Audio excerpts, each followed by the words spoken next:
Good morning from the USA, and good afternoon, evening, or night, wherever you are in the world. Welcome to this conference, Decentering Realisms, 1750 to now. My name is Rachel Stratton, and along with my colleague, Thomas Hughes, I've organized this three-day event. In the interest of keeping to time and on schedule, I'm not going to introduce the topic of this conference here. For this, I would refer you to the opening remarks of today's keynote lecture by Li-Hong Liu.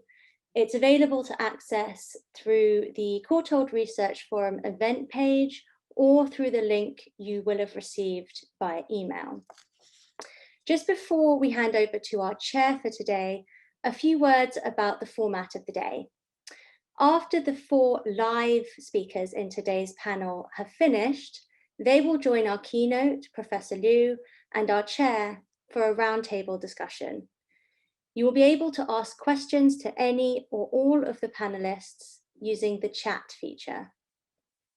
Our chair today is Dr. Stephen Whiteman, Senior Lecturer in the Art and Architecture of China at the Courtauld Institute.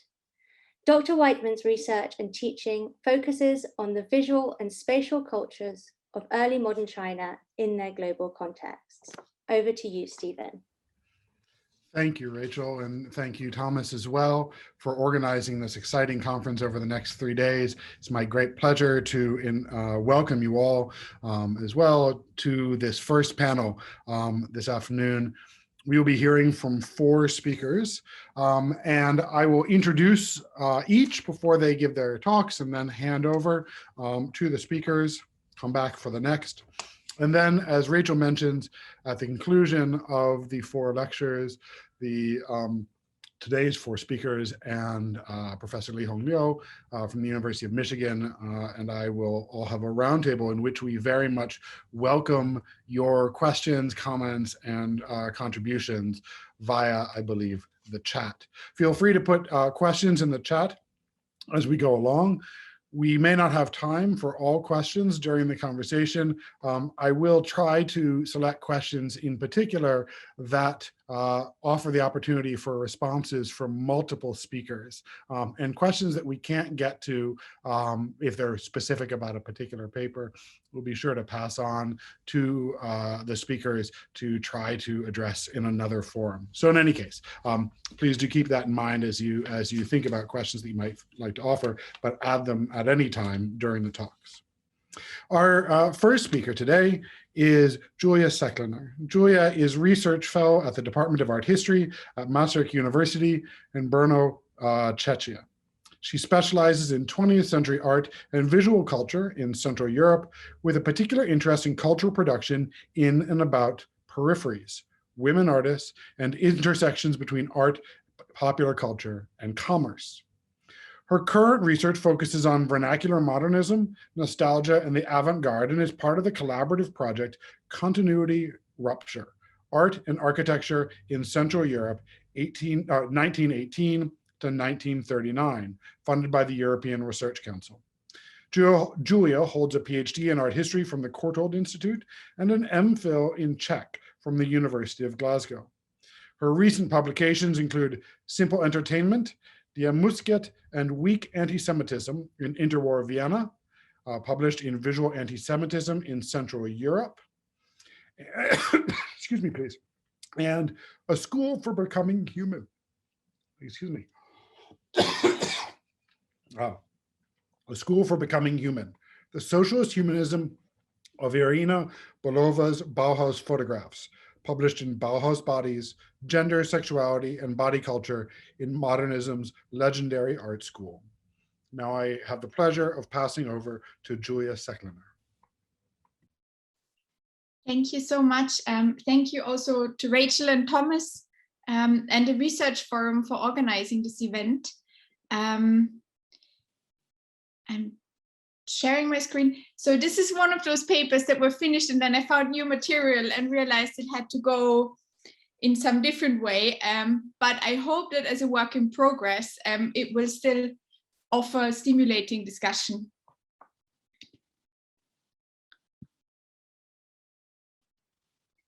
The rural, symbolizing tradition, folk culture, and archaic lifestyles, gained growing significance by the mid-19th century in Central Europe as an antithesis to the urban space as a cosmopolitan, intrinsically modern, but also destructive space. After the First World War, this dynamic continued to have a particular prominence within national discourses in the Habsburg successor states, owing not least to the geographical dominance of rural areas outside cities such as Budapest, Prague, and Vienna. As a means to visualize these new geopolitical realities, photography gained a new and significant role. Mapping, tracing, and anchoring national origins, photographs of the homeland began to circulate widely in the popular press, constructing an ideologically charged imagery, which built strong claims of national authenticity. Taking this as a point of departure, my paper today explores the dynamic between so-called Heimat Photography or Homeland Photography and activist photography in rural Central Europe. Positioning the countryside as a contested space, it argues that the specific geopolitical circumstances of the region demanded a heightened engagement with rural spaces in which realism as documentary practice served to hold against nationally oriented claims for rural authenticity. Homeland photography developed as a popular amateur movement in the 1920s, which built on explorations of one's homeland as part of a growing tourist industry with attempts to raise national consciousness after the remapping of Central Europe as a result of the First World War. First mentioned in a pamphlet by Anton Kufal as a medium in the service of preservation and research of the homeland, the genre was defined by views and portraits that could encapsulate homeland, which emphasized subjectivity and remained notably vague as well. Published in the Austrian amateur photography magazine Kamerakunst in 1929, the guidelines for homeland photography explained, and I quote, "Heimatfotografie enforces a consolidation about what the German folk has achieved across centuries. From this consolidation, pride and love of the Heimat will grow by itself.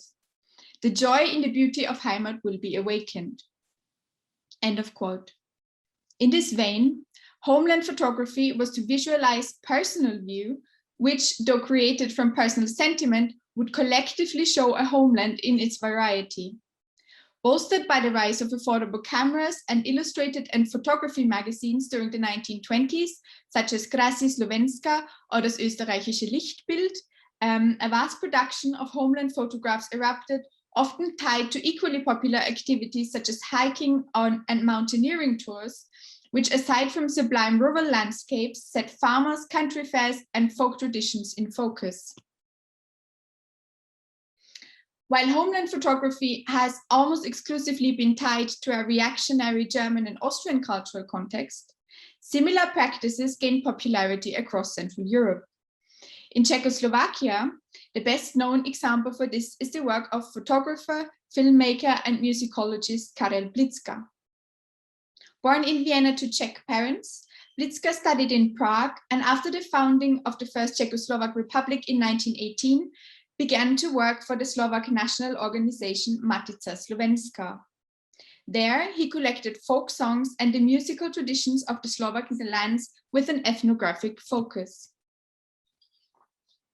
Oh, not quite. Merging views of the Slovak countryside with modernist film and photographic techniques, Blitzka not only published a series of highly successful postcards and photo books, but also a series of poetic films, such as The Earth Sings from 1933. Highlighting the culture of the predominantly rural Slovak lands, the film offers a sequence of quaint landscapes and happy peasants in folk dress, bolstering myths of a Slovak national awakening after becoming a part of Czechoslovakia in 1918.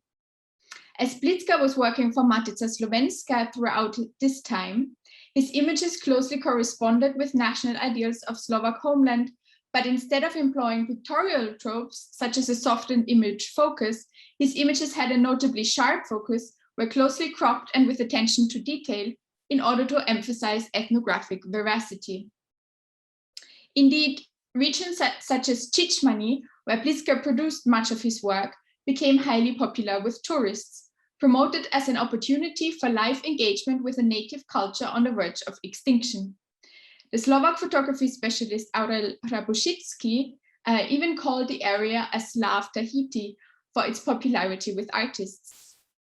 In this context, Blitzka's photographs bore typical features of homeland photography, picturing seemingly timeless scenes. The idealized traditional life they portrayed served as an antidote to modern urban life.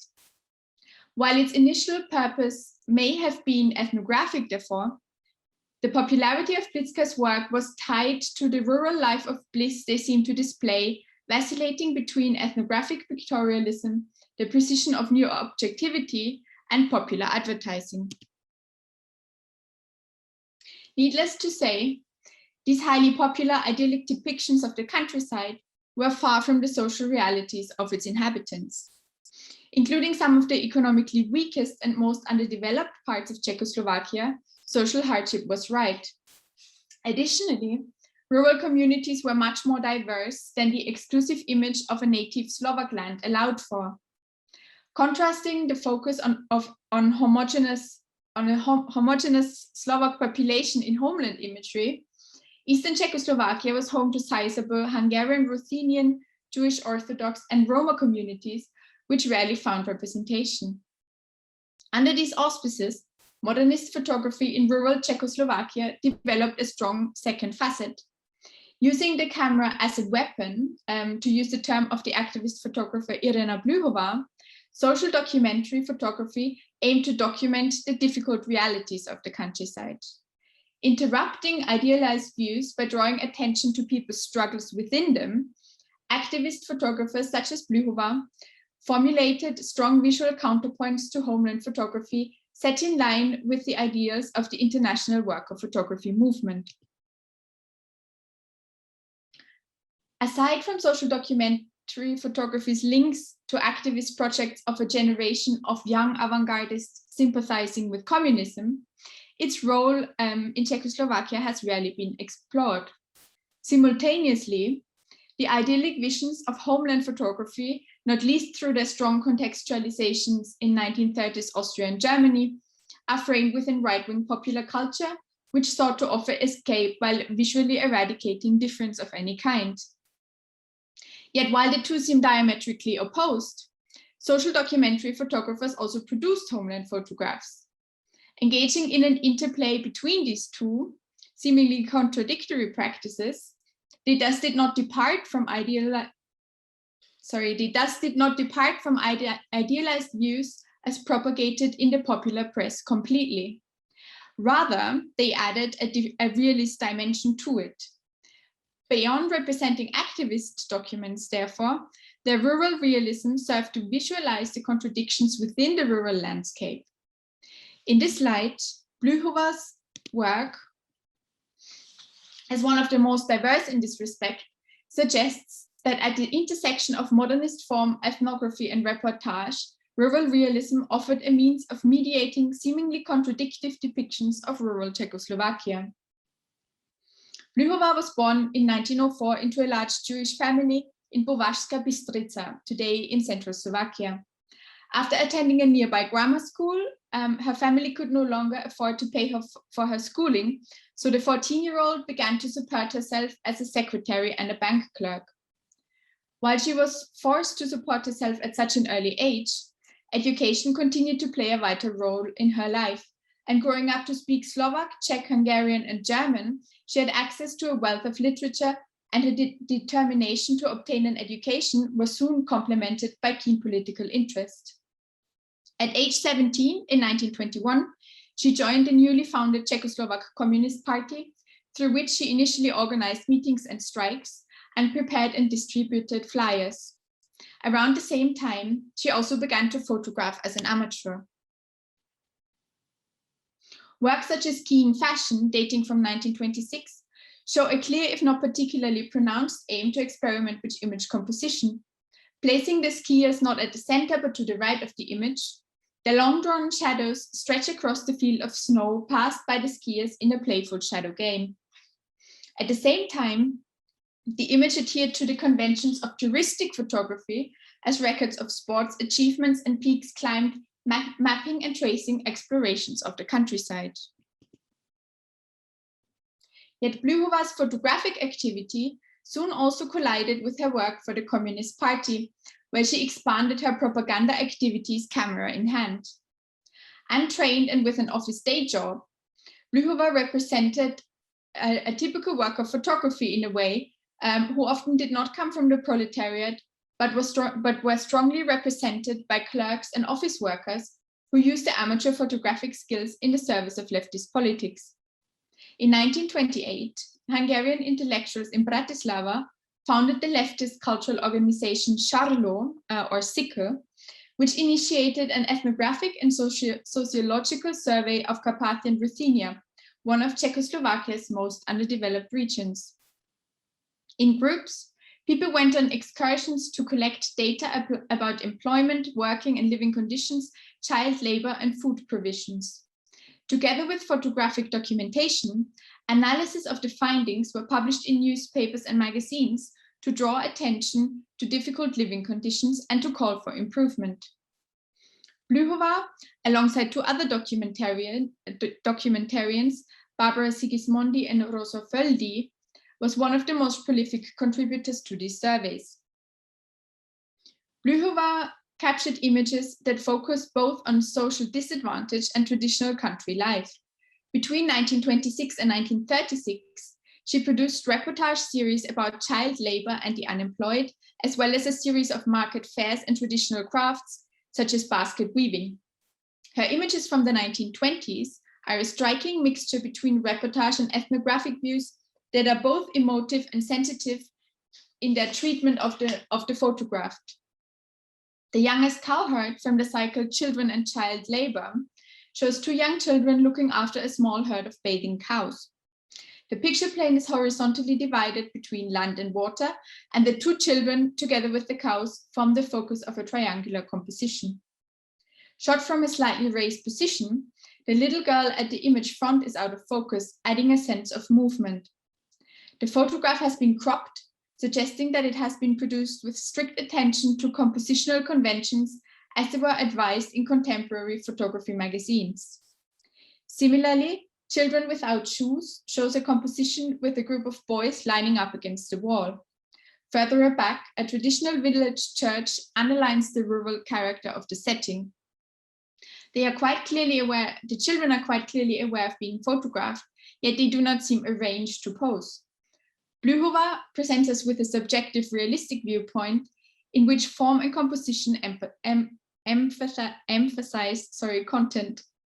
They underline the human emotive focus of her work, which subtly points towards the poverty she records without idealizing nor heroicizing her subjects. As the compositional forms of Blüchowa's images follow their function as photographic reportages, her work from the late 1920s represents, one could argue, ideal work of photography.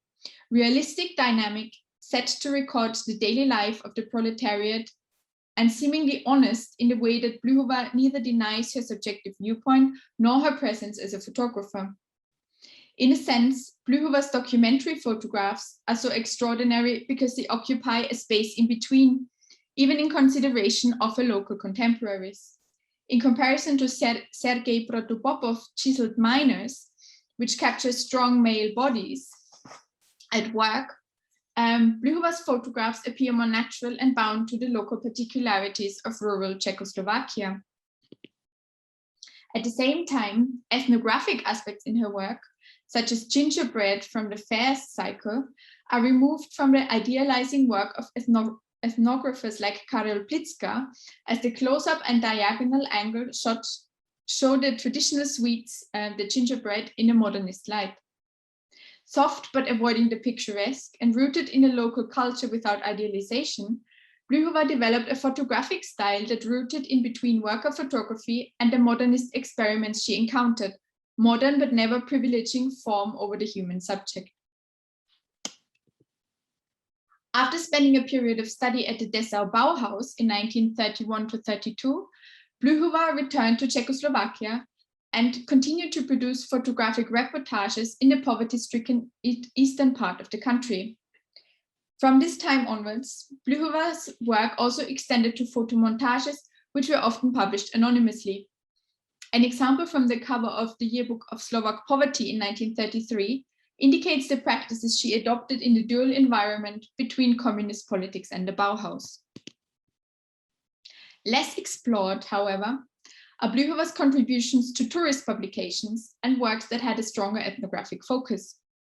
In 1931, Blühova contributed images to the Austrian journalist Leopold Wolfgang Rochowanski's tourist book, Columbus in Slovakia.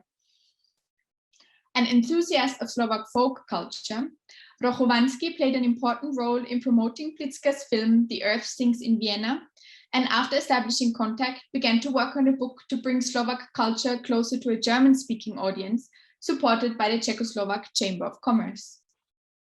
The bulk part of the images for the publications were supplied by Blitzka, who also features in the book as a kind of real-life explorer of the Slovak countryside.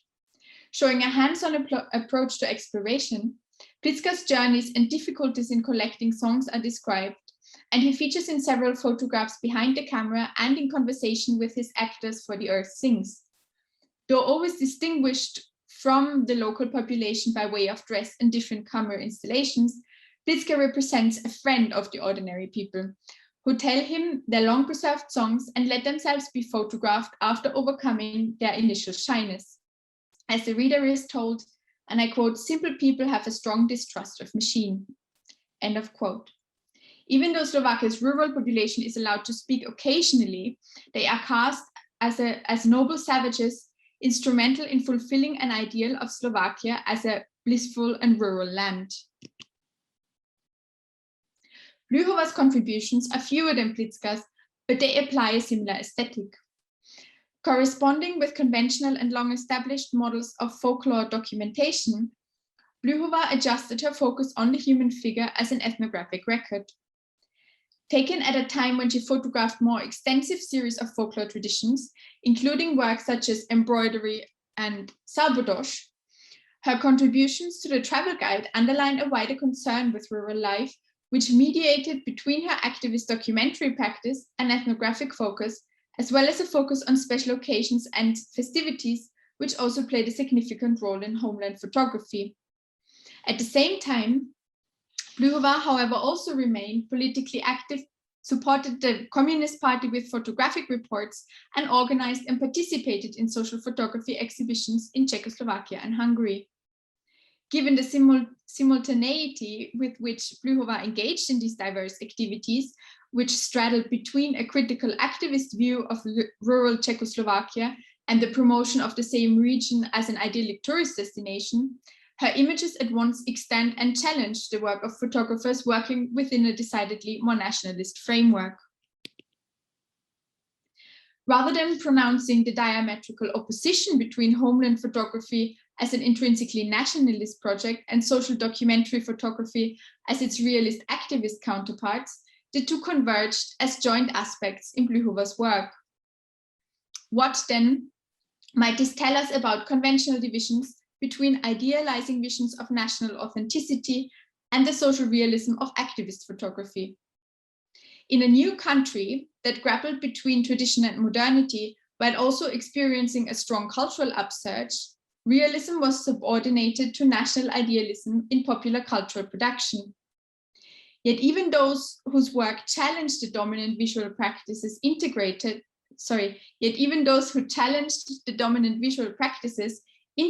aspects of ethnographic and homeland photography.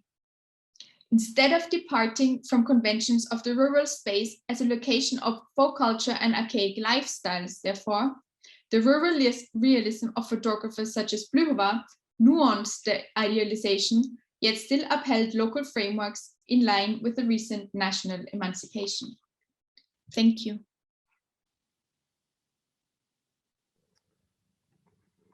Thank you very much for that very interesting talk. From here, sorry, I've just been joined by a cat in my lap who's making reading a little bit more challenging. Thank you, Julia. From here, we will now hear from Joe Gutierrez. Joe is a PhD student in the Department of Art and Archaeology at Princeton University, focusing on art in Germany, Italy, and the United States from roughly 1918 to 1980. He has contributed to publications such as The Nation and Art Forum, and serves as consulting editor for the nonprofit publisher Blank Forms Editions. His talk today is entitled Representation and Reification in the Paintings of Charles Grossberg. Joe. Thank you. Let me just make sure I have everything here. I want to thank Thomas and Rachel and the Research Forum for organizing this, what seems like will be a great conference. And thank you to everyone in the audience, wherever you are. Okay. That can be seen. Okay. Oops. So, at a glance, much painting of the Neue Sachlichkeit, the movement often translated as new objectivity, affirms what Thomas Mann called the Weimar Republic's love for objects. For Mann, this love could stabilize artist and observer alike, orienting them in a new reality. Sure enough, the Sache of Sachlichkeit means not just thing, but also fact. It was like the period's practitioners cycled through all manner of techniques to transmit things and facts directly to a public longing for order. There emerged two broad ways of doing so with paint, a so-called verist reportage, as in the caricatures of George Gross, and sober classicism, a la Georg Schrimpf. Already at the moment of its coinage in 1923 by the curator Gustav Hartlaub, Sachlichkeit also summoned the Deutsche Werkbund, whose spokesman Hermann Matthesius advocated for design with a rigorous, one might say, scientific objectivity, or Sachlichkeit.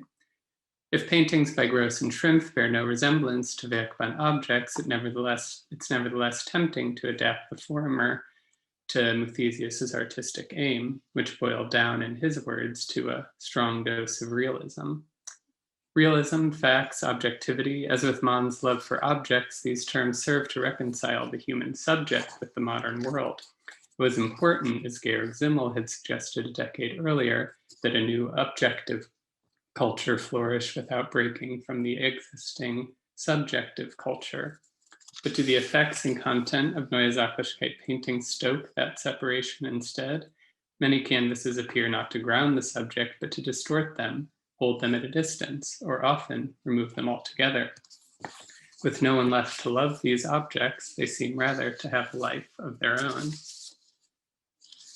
Some Weimar era viewers looked askance at objectivity. Facts do not amount to the truth, said Bella Balazs. Ernst Bloch uncovered deception in Neue Sachlichkeit art cloaked by an apparent matter-of-factness. This deception, he said, prevents it from being disruptive in the capitalist economy. Balazs pushed further. Not only was it not disruptive, it may even exacerbate the dehumanization. Following large-scale capitalistic rationalization, Balazs said, humans could now perceive only things. For Georg Lukács, further, it was as if social relations had become things themselves, reified. While Hartlaub clung to the idea that Neue Sachlichkeit painting revealed truth, these left-leaning critics found objectivity to traffic instead in mystification. Bertolt Brecht and Walter Benjamin targeted Albert Renger-Potsch, a photographer associated with Neue Sachlichkeit, whose clean images of industrial material were meant to inspire joy before the object. Where Renger-Potsch felt joy, his critics felt alienation. These photographs seemed only to consecrate the fruits of absent labor. If Renger-Potsch could, quote, endow any soup can with cosmic significance, as Benjamin suggested, he could not grasp a single one of the connections in which it exists.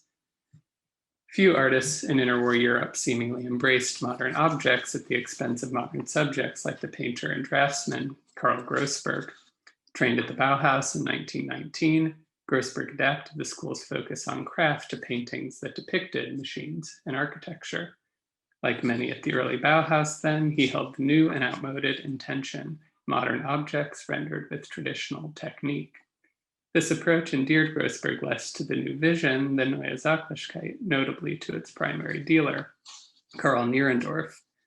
Does Grossberg summon mystical effects like other Sachlichkeit artists? His factories seem untouched by work, their painted surfaces untouched by gesture. Although the leftists did not criticize Grossberg directly, few did, one imagines that they would charge him with the same offense as Wenger Potch, depicting the machine as beautiful, fetish-like, effacing any process of production along the way. If Grossberg seems guilty, I hope to keep the verdict open for at least a few more minutes. His pictures, I think, have more to say about artwork and technology than a simple analogy of representation and reification. Rather than ignoring or threatening the subject in their actions, might Grossberg nurture the left's anxieties? Might he create space for humans in the modern object world? The critics understood such a task to be the province of new media, but could painting offer Grossberg another path, another means to access and to interpret the real meaning of the modern world? From 1923 until his death in 1940, Grossberg rendered machinery in intricate, almost excessive detail, a photorealism that exceeds the limits of photography. Whereas the details in the background of Hans Finzler's paper rolling machine begin to blur, Grossberg's paper machine depicts each rack with equal intelligibility. The deep perspective and off-canvas vanishing point imply infinite and automatic production, in turn that hallmark of realism, the correspondence between subject and technique. Here, painting and factory seem to operate both without human intervention. Real in a sense, the works also model the ideal space of emergent labor practices like Fordism and Taylorism, often said to subordinate human to machine and to endow the latter with a sort of agency. Such rationalization found support across the political spectrum, not least among social democrats trying to stabilize an erratic economy. The critic Franz Roh envisioned Neue Sachlichkeit as a centrist art par excellence, perched, he said, upon a narrow ledge between two chasms on the right and left. If politics veiled a universal condition, the shock of industrial modernity, the new realism brought it out, enabling viewers to, quote, look on it with new eyes. More than photography, where objects mediate objects, painting filters through man, endowing both artist and viewer with productive capability. As Adolf Behne said, one could, quote, now get as close as possible to the object and thus apprehend it creatively. While some, like Gross, envision closeness in dehumanizing terms, subsumption by machinic environment, Roh and Behne insisted upon the human's continuing unique capacities. How about Grossberg? His scenes lack figures, but often addressed outward and crafted with careful handiwork, might they nevertheless materialize what Behne foresaw as a connection of man to man. In Grossberg's first commission, a set of drawings for the printing press manufacturer Koenig and Bauer, he reveals himself to be an obsessive reporter attuned to the residue of the real. One image documents hundreds of individual cast-off parts in a pile outside the factory. In another, he draws a machine, smooth and shining, but makes sure to catch a small mess of pulp on the floor. That Grossberg illustrated the wares of a press factory is apt. His images on paper aspire to the didactic function of a news story or book. Certainly some leftists of the era valued artworks that communicated modern conditions with clarity. Gross began the 1920s extolling the political virtue of, quote, absolutely realistic pictures of the world. He hoped in his early version of Neue Sachlichkeit to be understood by everyone. If Grossberg's absolute realism employed a competing technical approach, his aims still resonate with Gross's. It is along these lines that certain observers have portrayed Neue Sachlichkeit images as more inclusive. Megan Luke ascribes a metonymic function to the rigorous still lives of Rudolf Dischinger. The image is an excerpt of a larger and accessible continuum, she writes. To what, after all, does the plug connect? Dischinger's lone object implicates an otherwise abstract system, the grid, the market, and thereby welcomes a cognizant viewer inside, even as the image appeared to freeze them out. Grossberg's detailed objects likewise address themselves to a subject, aside from autonomy, which Roman Jakobson deemed the basis of realism. Grossberg arranges perspectival effects to include his observers. As the paper machine extends backwards into the outside of the facility, it presses forward as well, clearly confronting the viewer, to quote the critic Justus Beer. Flywheel with driving belts angle is extreme enough to make one feel as if they are falling into the object depicted as well as literal. Grossberg's perspective does not always destabilize, though in some cases it renders the object approachable. Like many machine drawings, his construction is composed in axonometric projection, not one-point perspective, inviting us to rotate the modular shapes within. Here, one may inhabit the symbolic place of engineer rather than exploited worker. But if construction participates in the Weimar cult of rational engineering with an emphasis on standardization and efficiency, it partakes too of the irrational. Consider L. Lissitzky's argument for the utopian strangeness of axonometric space, which liberates the viewer from any fixed point. Grossberg thematizes the division of labor then less with the posture of affirmation than of dialogue on the one hand and absurdity on the other. After all, the fragmentary and abstract effects of industry seem almost parodic in the partition construction, its elements simplified to the point of inaction, or composition with turbines detailed figure which clashes with an empty ground. Here, complex machine and rational streamlined space are rendered incompatible. Even paper machine, despite its intricacy, reduces pictorial noise to propel the titular apparatus into some irreality. Note the blank cylinders lining the floor. If Grossberg's realism suspends rational and irrational, real and unreal, is it still objective, factual, those Weimar era hermeneutic goals? Is it realistic? It is not quite photorealistic, at least. The inconsistent detailing, unmoored shadows, and extreme perspectives trouble photography's implicit truth value. But the same traits belong, indeed, to Neue Sachlichkeit painting, which, according to art historian Alfred Neumeier, cohered precisely through its spatial discontinuity. In such work, Neumeier perceived a, quote, meticulously depicted reality that nevertheless lacks any quality of reality. Grossberg's most sober canvases undermine the real as such. What then do we make of the artist's so-called dream pictures, like Monkey on the Machine?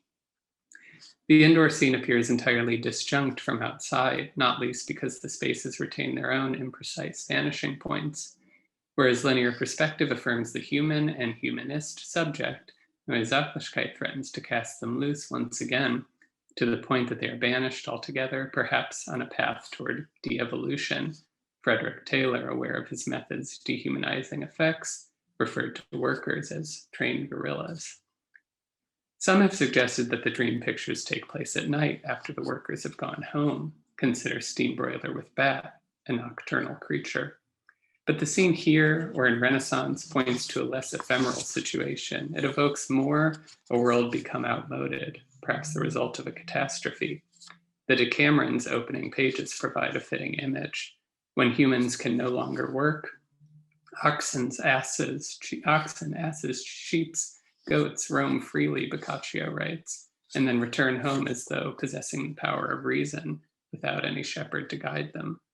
In Renaissance, the shepherd never returns. Enlightened fauna occupy a world beyond human labor. Either they manage the machines or the machines manage themselves. What else would explain the empty control room at Berlin's Bevag factory? Georg Lukács might have charged these images with the construction of second nature, in which first nature, quote, becomes a background, a piece of scenery. But secondness in Grossberg also signals what Giorgio de Chirico, a crucial influence, would call a second identity, a split appearance at once material and metaphysical, modern and archaic. In the 1930s, Grossberg turned away from dreams and toward factory interiors, in many cases on commission from burgeoning German firms, likely supported by the Nazi beauty of labor program. Letters from the time show Grossberg feeling hopeless. He tells his friend Beer that there exists no audience from his work. Letters from his dealer, Nierendorf, offer context. The Nazis suppressed Neue Sachlichkeit opportunities. Nierendorf's gallery, he said, was, quote, all very depressing and quiet in terms of business. In 1925, George Gross and Wieland Herzfelde had already proclaimed art to be in danger. The painting is a boring affair, they wrote, at best only more or less well done. The ensuing depression and rise of the Nazis further troubled the viability of Grossberg's technique and chosen objects, machines and dreams. Gustav Hartlaub voiced a resonant position. There is still art, he said. It lives, in spite of a cultural situation that seems as hostile to the idea of art as few ages have been. Grossberg's Diver of 1931 looks dressed for hostility, but its suit ultimately latches into the factory system, as if to carry the figure away to an abstract distance. To remain durable, Hartlab said, artists must stick to truth and craft. In Grossberg's late canvases, he tries to rearticulate craft in terms of the labor which had been absent from prior work. We finally see human figures at the Henschel factory in 1938. The workers don identical outfits and turn their backs to the viewer. Faces hidden, their posture implies both activity and communication, the two in back calling out to the one in front. Grossberg admires these men who share his attention to manufacture. Financed by the same employer, does he feel himself to be one of them too? The unpainted underside suggests that the remaining tasks are as much Grossberg to do as his colleagues. For the train to function, he must paint color into its parts. For equating industrial labor with pre-industrial craft, Ernst Junger may have called Grossberg a romantic in this bright pseudo-workshop, a romantic space given to a remoteness measured against the present. The romantic, quote, recognizes the incompleteness of the bourgeois world, Junger writes, but does not know how to oppose it through any means other than flight. If not flight, Grossberg and the workers at least prepare a means of transport. But to speak in terms of romantic escape, especially at this moment, is to trouble ideological waters. Does Grossberg exemplify what Benjamin Buchloh calls the idealization of the painter's craft, endemic to Neue Sachlichkeit? For Buchloh, idealism triggers, quote, a hypostasis of a past culture that serves a fictitious realm of successful solutions and achievements that have become unattainable in the present. What results is, quote, an extreme form of authoritarian alienation, the kind conspicuously erased in the Henschel picture. One might recall the strategic elision in Nazi demography, in which blue-collar and artisanal labor were classified together, allowing the party to claim undue support from, quote, unquote, workers. Does Grossberg's apparent reclamation of painterly craft as a form of productive work only feed this mischaracterization?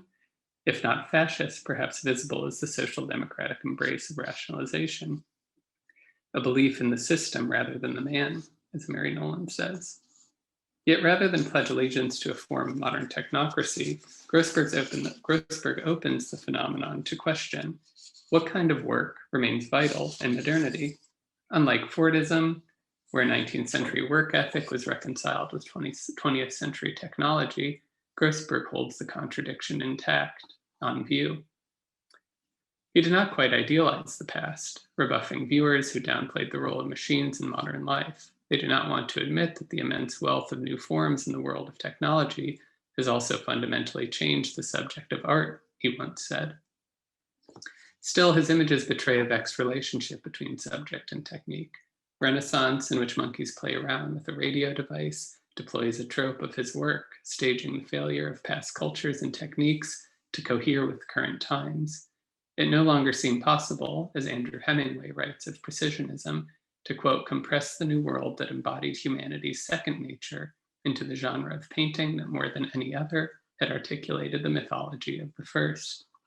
Grossberg met this impossibility with resignation, not so much the cynical left-wing melancholic that Benjamin observed in Neue Sachlichkeit fiction. He might rather signal Freud, who posited melancholia as a cessation of interest in the outside world due to the loss of an unknown object. Or again, not quite. The object seems clear. Recall Georg Simmel's concern that objective might replace subjective culture.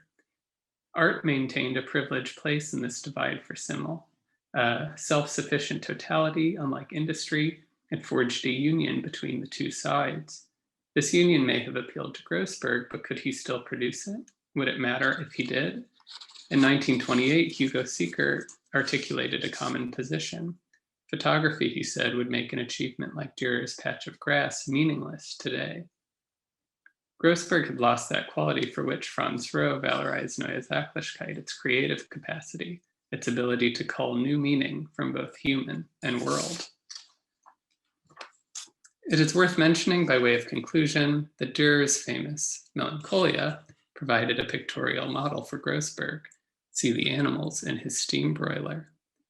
The print models Grossberg's quandary as well. Erwin Panofsky argued that Dürer's piece illustrated an artistic problem, a melancholia artificialis. Here was Dürer's struggle to perfect and promote a rigorous scientific art based on mastery of technique. The figure's fixed stare is one of intent, though fruitless searching, Panofsky wrote. Winged yet cowering on the ground, she felt powerless, a creative being reduced to despair. Grossberg made steam broiler with Bat the year Germany celebrated the 400th anniversary of Dürer's death. The event stoked nationalist fervor, the kind which Grossberg tried to displace for art. But perhaps art could not finally surpass the technological and political forces which circumscribed it. Does Grossberg image then register what Panofsky saw in Dürer as the very limitations of the discipline he loved? If the broiler assumes Melancolia's position, it would be the machine that feels inert, a prescient transposition in the year before Black Tuesday. But steam broiler, like Melancholia 1, is also a self-portrait. The artist, reified, returns. Indeed, Grossberg's work is often dubbed uncanny.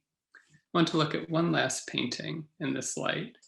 Grossberg packs the composition with a matrix of pipes and cisterns. At first glance, the work looks unfinished, and by the time one notices the subtle highlights and shadows that contour the white areas, it has delivered its effect. If at Henschel, the artist joined other human workers, the work of painting here loses its sociality. At best, the white space offers a site for projection in which the subject materializes for a moment, as in a white painting by Robert Rauschenberg, until the pipes fill up with color as they would with steam. When the painting is finished, the subject disappears. The Neue Sachlichkeit envisioned a humanity already imbricated with the technical object. In Devin Foer's phrase, this was a realism after modernism. But Grossberg resisted the idea that subjects had become objects, instead testing the limits of what the subject could still do under new circumstances. If white pipes is any indication, he felt he had reached a barrier. Adolf Behne may have been right to suggest in 1923 that dehumanization is the very thing that leads to humanization. But what kind of reality did the human re-enter, and what tools did they possess to begin rehumanizing? Thank you. Thank you, Joe. I guess there you can see me now. Thank you very much. What a terrific pair of papers to start us off in the conference this afternoon. We now have a 20-minute break, it being 14:47, 2:47 GMT. I would ask that we reconvene in 20 minutes. I'll be back at about 5 after 3, so 18 minutes, and we'll get going shortly thereafter. Thank you again, and I look forward to the next 2 papers, as I'm sure you do as well. Hello, everyone, and welcome back. Thank you all. I hope you had a good break. We will, without further ado, move on to our 3rd paper of the afternoon, Mercan Karaca. Mercan obtained his bachelor's degree in history from the Middle East Technical University, and he then began a master's program at Koç University in archaeology and art history. He has work experience in an internship at the Pera Museum in Istanbul, Turkey. He contributed to the preparation of exhibitions at this museum with his transliterations from Ottoman Turkish. Concurrently, he attended the Urban Occupations Ottoman Empire and Turkish Republic ERC project, working as a research fellow on the Ottoman publication registers and geolocation. His academic interests are mainly art historiography in Turkish since the 1870s and cultural transformation in the Ottoman Empire from the late 18th century onwards. He continues his research on the intellectual pillars of Ottoman realism in painting and literature in the 19th century. His paper this afternoon is entitled The Development of Ottoman Realism, Science and Art in 19th Century Painting. Mercan. Yeah, thank you, Stephen, for the introduction and organizers for this great event. So, in this presentation, I will begin with the conceptual and contextual framework and literature critique. Then I'm going to move on with the pre-19th century manuscript illustration and their characteristics. And then I'll move on with the development of realistic approach in the 19th century and then share my preliminary results of this project. So I'm focusing on a period from the inauguration of the Ottoman Military Academy in 1834 to the first public exhibition by the Ottoman Society of Painters, which is a Muslim group of artists. And this is a period of rapid transformation and modernization for the Ottoman Empire. And the inauguration of the Military Academy is important because the development of Ottoman realism was based on this military modernization, and this attitude was developed in the hands of military painters rather than academically trained artists. So by saying Ottoman realism here, actually I'm referring to a change in forms. And it was based on the mimesis of the vision rather than a change in content, because the content was also documented in the pre-19th century manuscript illustration, and it was in a continuum in the 19th century as well. Another point in this realistic attitude was the Muslim participation in the artistic production. So because this is also significant, because the non-Muslim subjects of the empire were already producing artworks in line with the rules of linear perspective and also with correct, accurate human body proportions. So as I said just before, this realistic attitude for Muslims was codified in military schools, and the painting ateliers of these military academies acted as practice zones of the knowledge which was gained from other classes in the curriculum. In these circumstances, realism in the hands of Muslim military painters was less artistic than being scientific and technical, because these painters attributed painting a position in the production of knowledge, because actually these painters group were trained as technocrats, understanding nature in a technical manner, because knowledge was also functional in the Ottoman modernization process. And even we can argue that the value of knowledge was coming from its benefit and applicability in the modernization policies. And this knowledge was produced and transmitted by officers of sciences who were the graduates of these military schools as well. And of course, the military painters were members of these officers of sciences, and their artistic production had to be compatible with reality and truth. However, when we look at the dominant literature concerning this period and painters, we see that the explanations are revolving around painting and drawing lessons, because rather than evaluating them as technocrats or well-equipped, versatile intellectuals, the literature focuses only on the artistic side of these group of painters. And even, especially after the foundation of Turkish Republic, to invent a tradition for modern Turkish painting, these military painters were labeled as primitives. Another issue which is very related to these problem, the landscape and still life paintings. Military painters actually had an emphasis on these two genres, as I will mention in the coming slides. This issue was tried to be explained in the context of Islamic prohibition of figurative depiction and inaptitude of military painters to depict figures.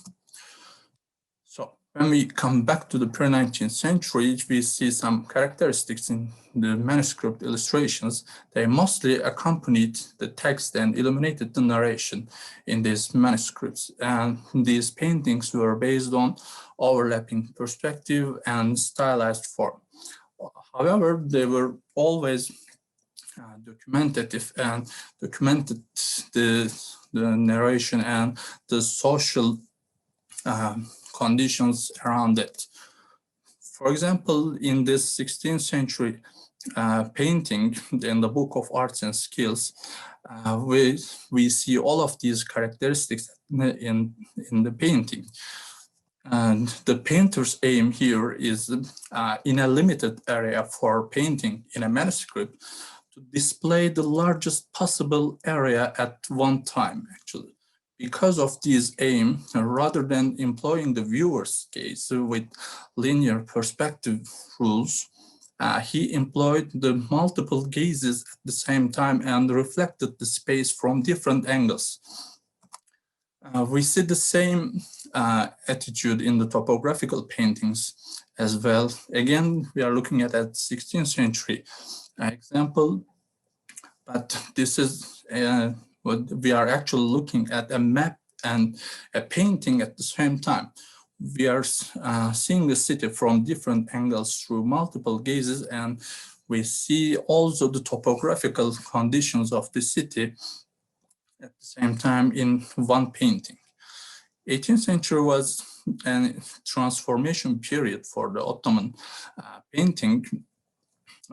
We see some linear perspective attempts in different paintings, and also here, as you can see on the left, we see again some light and shade effects on the depiction of drapery and figure. However, as I said at the beginning of the presentation, non-Muslim subjects were already producing these kind of images that you see on the right. The court painter Konstantin Kapudağlı was painted the Sultan portrait, and we see the examples of linear perspective and again the correct human body proportions. But what changed the situation for Muslims in the 19th century was the inauguration of these modern military schools from the late 18th to the early 19th century.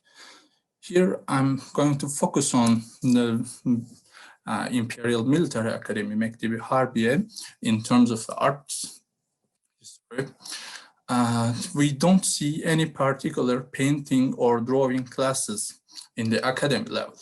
However, before the academy level, in the middle and high school levels, these two instructors, Joseph Schwanz and Pierre Guess, taught students in painting and drawing. But at the academy level, we see the classes on the left. We don't see any particular class, but these lessons were completely based on the technical drawing. Because of these, as you see in this quotation by a Scottish traveler, Shah Jahan, who visited the Imperial Military High School in 1848, writes that these painting and drawing classes in high school were completely based on the reproduction of some prints. These prints could be portraits of women or men, or landscapes, or architectural pieces, ruins, etc. But I think that these reproduction skill and copying skills provided students render on a paper what they saw around them. Because this is again another example for understanding the mindset behind the military painters' productions.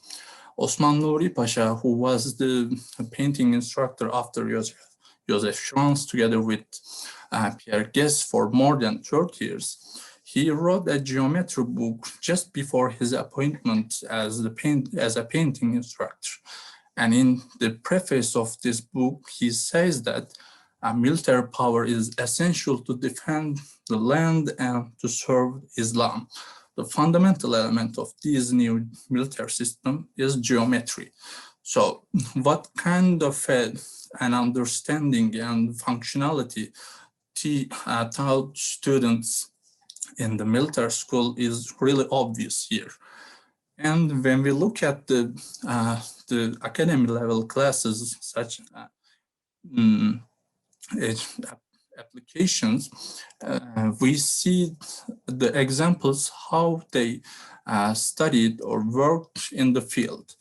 For example, this is a textbook, Haritalar Tersimi Atlas, Atlas of Map Construction, displays students on horseback and drawing maps in the field, and the other one is looking through an LDate. And on the right, again, another textbook you see in the presentation, we see a plane table on a bridge, and on this plane table, students draw actually how to look and how to draw on the paper. In this example, again, we see a land in the above and its mapped version. I want you to pay attention to the image above, because the similarity between this image in a textbook and a landscape painting by a military painter has something to say, actually. Of course, these are not exact copies from each other, but as you can see in this example, again, the selection of the places to paint or draw is very feeding each other. And I think that this educational background completely reflected on their selection to paint. Again, this resemblance between the textbook image and its mapped version and the painting on the right, you see, says the same thing. Of course, again, these are not the copies from each other. Even this is a copy from a photograph, the painting. But how and why did they choose to paint these places is actually is being answered in this similarity. Again, a geographical point and its mapped version and the painting of this kind of place says the same thing, I argue. Another important point in this in educational background is the visualization of scientific knowledge. In the curriculum of the Imperial Academy, the Military Academy, we see botanical drawing lessons and the science of botany separately. And they worked on these drawings, and they have learned also botany in different classes. Actually, in all natural sciences classes, we see the emphasis on the relationship between the things in nature. And I think that still life paintings and landscapes were great mediums to practice this relationship between the things in nature, because for selecting a place to depict and compose it was a great instrument to understand the relationship between, and in the micro level, still lifes were providing the same opportunity for military painters. And especially from the 1880s, the observation became a common point for painting and science for military painters. In an article written in 1892, a medical doctor, Hussein Remzi, was writing that the drawings, especially charcoal pencil drawings, are very significant to visualize the text, because they are very significant for the printing world, according to him. And when we look at what he did in the same year, we see two books written by him. One of them is on the natural history, and the second one is on the science of botany. And these two books were full of these kind of drawings, and we can elaborate on this issue, because it can be an alternative explanation for the still life paintings produced by military painters. Because I think that this article by Hussein Remzi was an obvious open call of call of duty for painters. And this kind of interesting examples bringing still life and landscape together were produced in this time period. And this painting, again, was harshly criticized by modern artists, historians, because of the lack of a painterly organic relationship between figure and the scene. However, after reading the Hüseyin Remzi's article, I began to think that rather than a painterly relationship between the figure and the scene, the painter Şeker Ahmet Paşa's aim was to depict them accurately. This organic painterly relationship between these two elements were in the secondary position for him, because his educational background was completely reflected on the painting. And when we look at this self-portrait by the same painter, Şeker Ahmet Paşa, we see that he was not an inaptitude painter, and he could draw or paint portraits and could paint figurative compositions.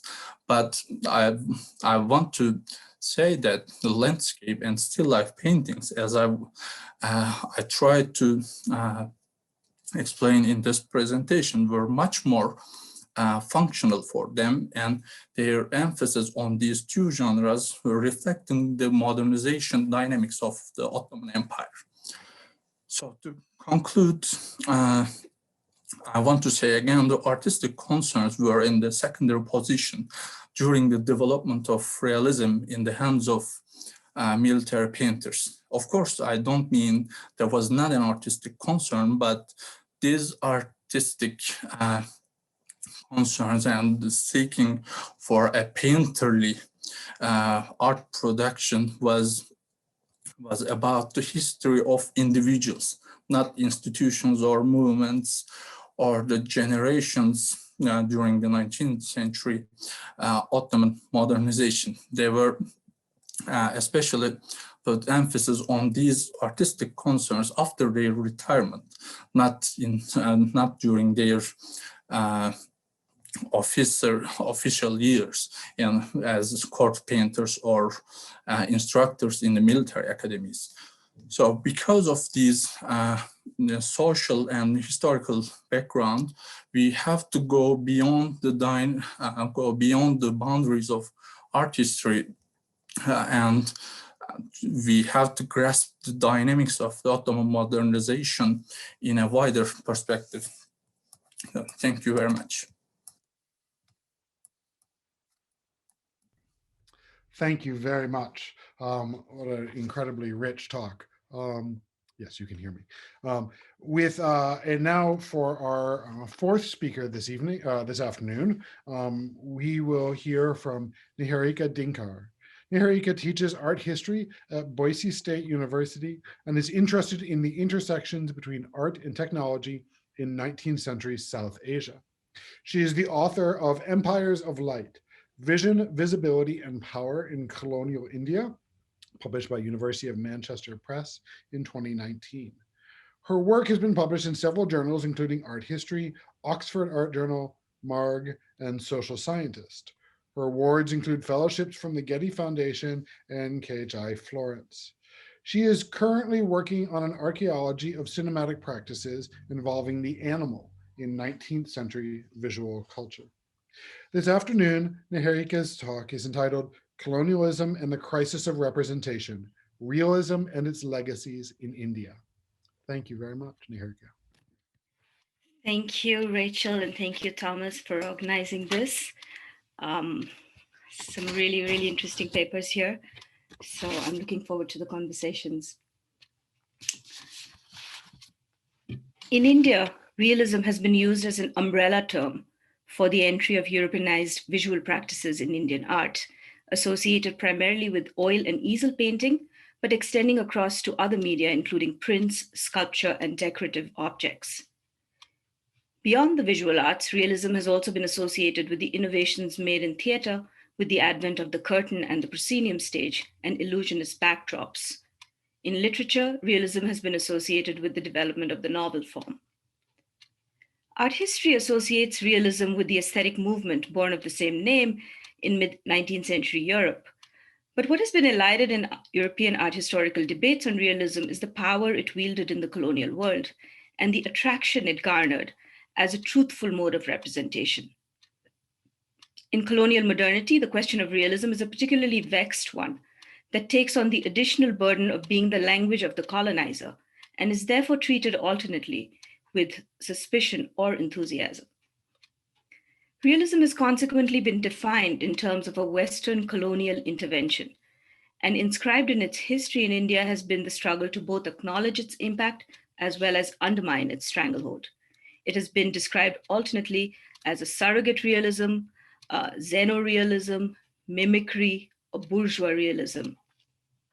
And all of these approaches have worked to undo the tyrannical hold it has come to suggest in the Indian context.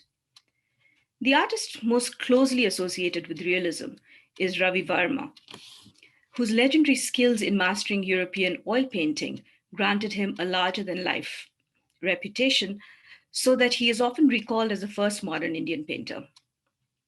He's celebrated as a self-taught artist who learned the trompe-l'oeil skills associated with oil painting from a visiting Dutch artist who reportedly refused to teach him, but permitted him to watch. This narrative of a self-taught genius was central to Ravi Varma's reputation as an artist who was able to demonstrate parity with the colonizers, and more significantly, speak in the language of realism championed by colonial authorities on art. Geeta Kapoor casts his learning the skills of oil painting in Promethean terms. This is the quote. She says, "Here is not only the struggle of an artist to gain a technique, but also the struggle of a native to gain the source of his master's superior knowledge, and the struggle of a prodigy to steal the fire for his own people." Realism then was cast as the source of the master's superior knowledge.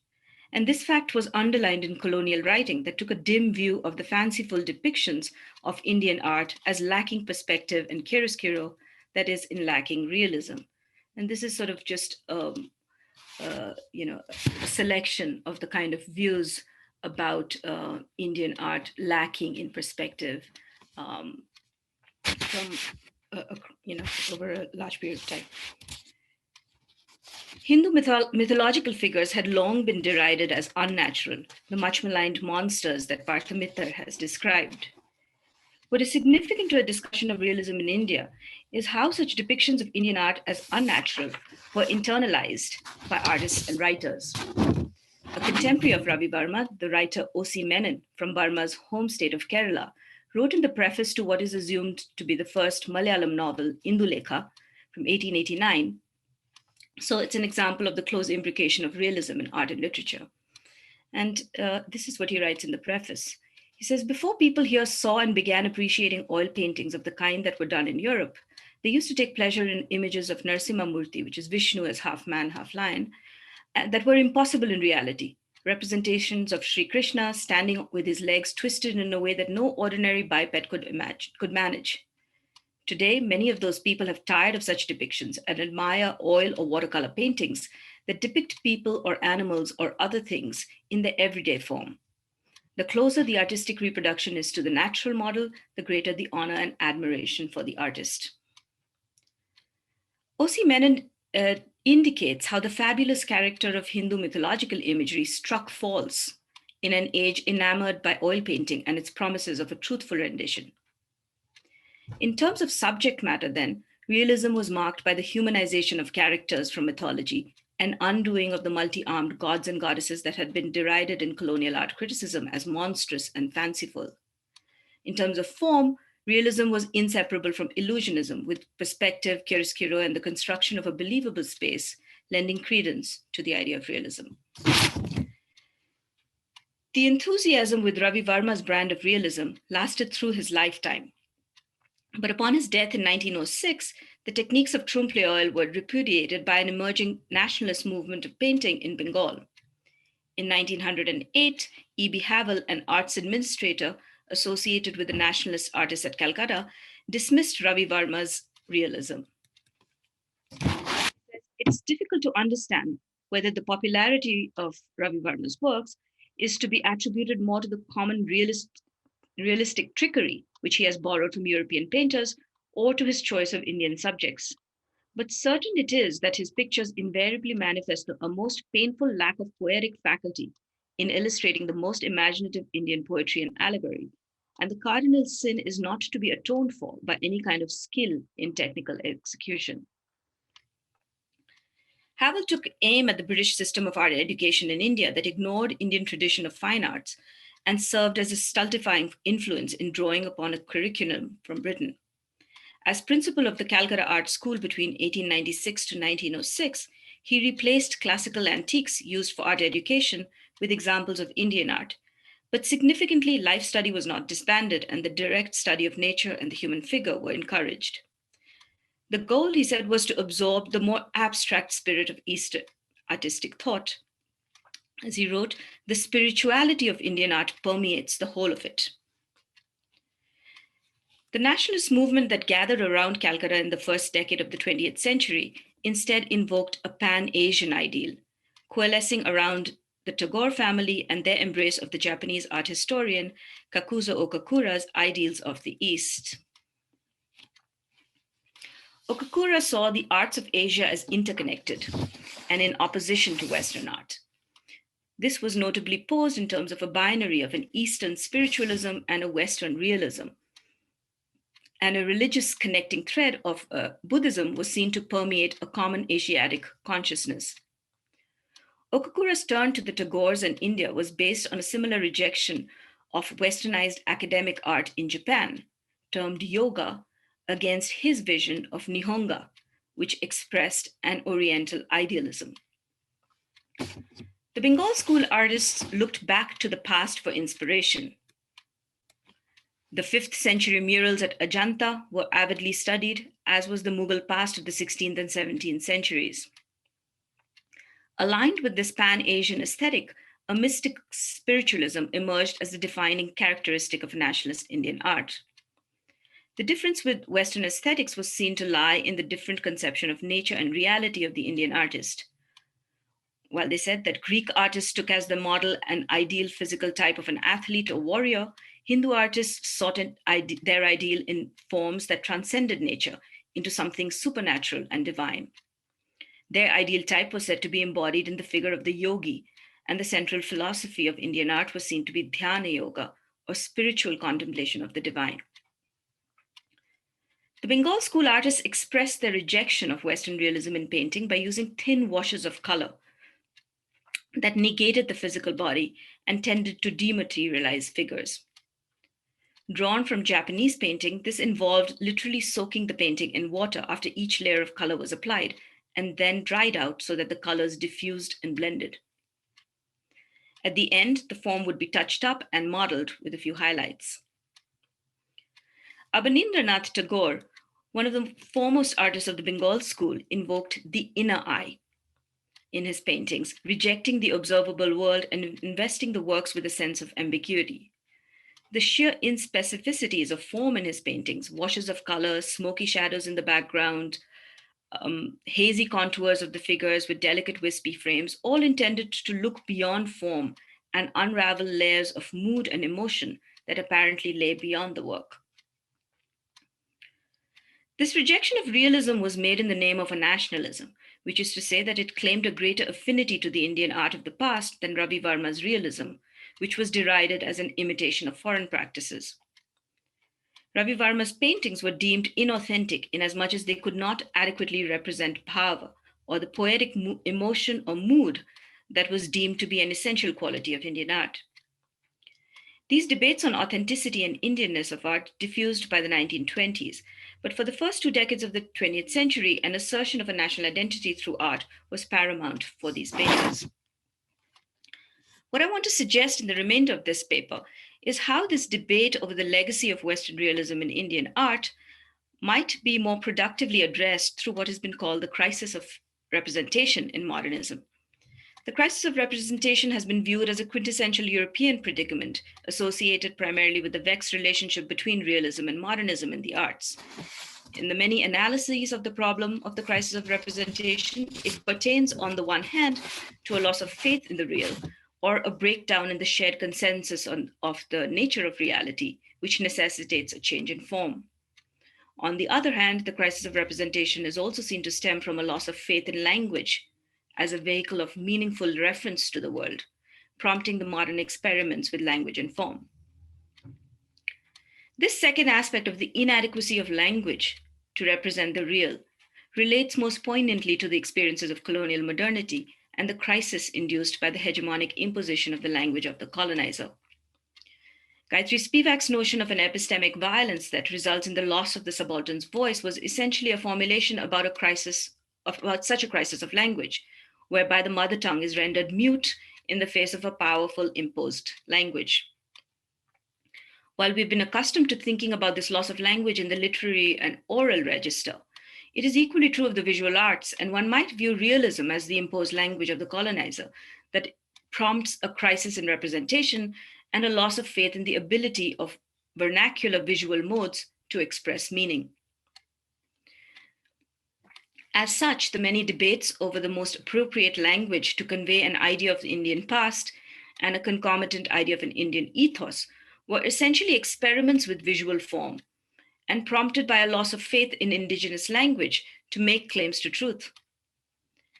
Inasmuch as indigenous modes of representation were rendered inadequate in expressing social reality, both Ravi Varma and the Bengal school artists conveyed that crisis of representation. So rather than viewing the stark differences in style between the two, I would like to briefly consider how they visualized the loss that lay at the heart of this crisis, that each inevitably grappled with. In a recent work, The Loss of Hindustan, Manan Ahmed has explored the loss of an earlier idea of the nation of Hindustan that in turn gave birth to the Republic of India, forged through an anti-colonial movement. Ahmed explores how colonial language retards the capacity of indigenous languages to represent reality by claiming that the languages of the colonized lack technical or scientific vocabulary. As such, the colonized face a diminished capacity to represent themselves in categories other than those given to them in European terms. Ahmed is largely concerned with the domain of history writing and access to the past through the colonial archive, but his remarks on the loss of language hold true for the visual arts as well. How was this loss represented in painting, if at all? An illustration in the Hindi Punch from 1904 conveyed the common perception of a crisis in Indian arts and crafts. It portrayed a supine Indian art and industry being awakened by drums and horns loud enough to waken the heaviest sleeper. Perseverance, strenuous endeavors, special efforts, and energetic cooperation suggests the industrial reformers beating their drums was what was required to resuscitate the supine goddess. An accompanying image from the same year presented Lord Lamington, the governor of Bombay, entreating students at the JJ School of Art to infuse a little more zeal into their work to counter the depressed state of Indian crafts. While satirical drawings were more pointed in their representation of the crisis in Indian art, painters on both sides of the debate on realism visualized the loss in more poetic terms.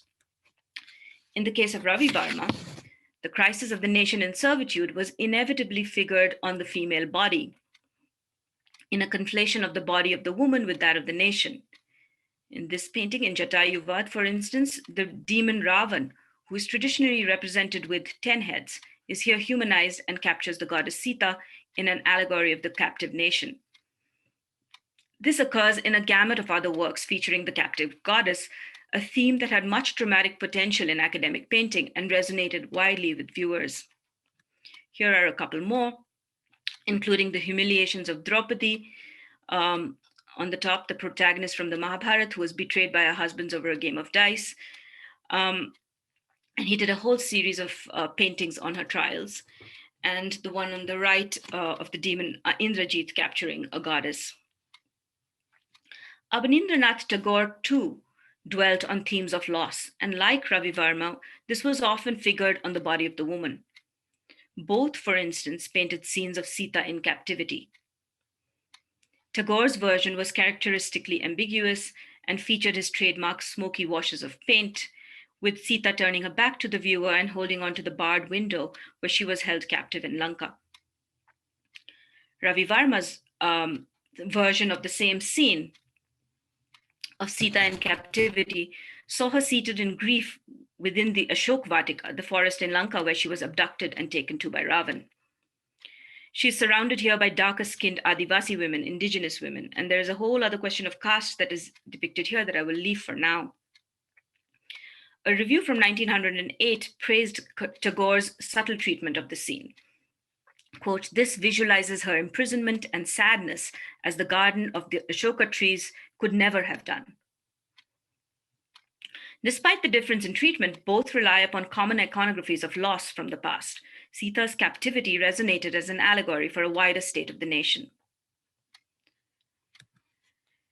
Abanindranath Tagore's most poignant expression of loss, however, was his depiction of the Mughal Emperor Shah Jahan, who had built Taj Mahal and was imprisoned by his son Aurangzeb towards the end of his life in a tower across from the Taj, where he could view his beautiful monument to his wife. It's a tragic sense of loss that permeates the scene, where the powerful emperor has been reduced to an imprisoned subject, tended by his daughter, where all he can do is contemplate the aesthetic object of his creation. Asit Haldar, another artist associated with the Bengal school, was more forthright in his offering of the melancholic dispossessed hero, brooding over his loss in a painting titled His Heritage. The thinly veiled national allegory was described as typifying, and these are his words for describing the painting. He says, "All regions where nature showers her gifts and joys, but where, owing to political, social, and economic causes, man decays and is unable to take possession of and enjoy his heritage." This overwhelming engagement with themes of loss across the realist divide then unite the two opposing schools of painting, as each contends with the loss of vernacular language to represent the past. As such, the representations of crisis in the works of artists across the divide was more broadly suggestive of the crisis of representation wrought by colonialism. The legacy of realism in the colony then was felt across the divide between Ravi Varma and the Bengal school artists, who were both experimenting with visual form in an effort to grapple with the dominance of realism as the lingua franca of colonial art. Thank you.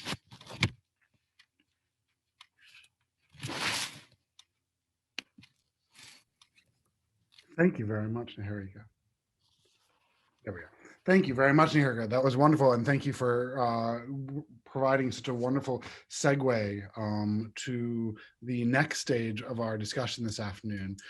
We have a very nice period of time, about 45 minutes for a discussion. And so I'll start by saying again first of all, thanking all of our panelists this afternoon for a richly varied group of papers, and to our organizers for this group for us to think about. If you have questions, please put them in the chat. I'm now speaking to the audience, though I guess anybody, panelists, you can also do that. Please put them in the chat where we will pick them up and pass them on. We're going to start. I have a couple of questions to get us sort of launched, and then happy to switch over to group questions as soon as they're able. I'd like to also ask our panelists, first of all, I guess if you could all turn on your screens or your cameras, and then also say that I'd love to have this be the last thing I say, which is to say, please respond to each other and let's get a conversation going. I will emphasize, questions that all of you can address, but I'm very happy for you to sort of hop in and respond. Before we start, finally, my last word of introduction is to introduce my colleague, Professor Lee Hong Liu, who is Sally Mickelson Davidson Assistant Professor of Chinese Art at the University of Michigan in Ann Arbor, and a scholar of Ming and Qing painting primarily, but of sort of extraordinarily wide interest. And it's a great pleasure to welcome her here to our conversation. If you haven't listened to Li Hong's really wonderful keynote, which I did today, please do. I will be referencing it a little bit, and hopefully the first question will give her an opportunity to sort of, hit a good point or two. But I think it does a wonderful job of framing some alternatives. So as introduction, sort of a sort of brief synopsis or introduction or reflection on this discussion, I was in listening to all of you and your very different papers and contexts in which you were speaking, but I was both struck by and sort of bemused by the wide range of things to which we are responding, the wide range of things that realism might be described as. And this is not surprising when you cast out a big term like this, right? Of course, there are going to be lots of different things, and in different contexts and in different moments of time, they're of course going to evoke even contradictory terms sometimes. What I want to start by doing, however, is taking a step back and thinking about the terms of the conference as a whole. This conference is on decentering realism. And when I was thinking about this, when Thomas and Rachel first asked me for just sort of my thoughts and would I share the call for papers and things like this, I thought first of a sort of traditional is not exactly the right word, but a sort of received way of thinking about realism in Chinese painting history. Li Hong makes reference in her talk to the idea of form likeness, which is a art historical term in pre-modern China that describes a painting that or a thing that looks like the thing on the outside that it's supposed to look like. The painting of the bird looks like a bird, and that's form likeness, broadly speaking. So if not realism, then illusionism. And so either we often hear that Chinese painting isn't interested in realism because it's interested in some other form of expressionism, or it is interested in illusionism, or it was once interested in illusionism, but it stopped being interested in that 1,000 years ago or whatever, in its sort of early maturation, an issue that Li Hong also raises. So all of that is to say that this is as much about historiography, it seems to me, as it is about history. And so where I want to start really is by asking you all to reflect a little bit on when you read the call for papers, when you decided to respond, as you were formulating your paper, what realism were you, what art historical realism are you seeking to decenter? And what is the decentering process that you're thinking about? And I'm thinking here again, as much about historiography, the state of the field. I guess another way of asking this are, what is this process of decentering that we're trying to talk about, and what are its stakes in the contemporary state of the field in each of the places that you all are working as well, which of course are quite diverse? I'm happy for anybody to begin that question.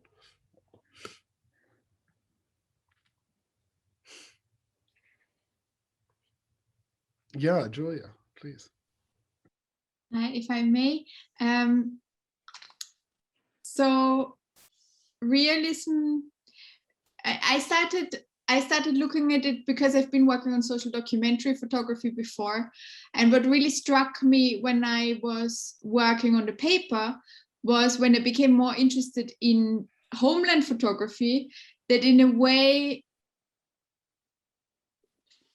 it represented a different kind of realism. So in the historiography of Central European photography, I think it is quite closely related to leftist activism in a way. But realism in that sense can be decentered by looking at practices such as Homeland photography, which have been in a way dismissed as a reactionary, kitschy imagery. But thinking about it, and I actually only realized it through the other talks, it is a different kind of realism and the two are competing on the same level. So I think that's kind of the interception that I would want to make and look into further. Well, oh, sorry, no. Okay. Li Hong and then Joe.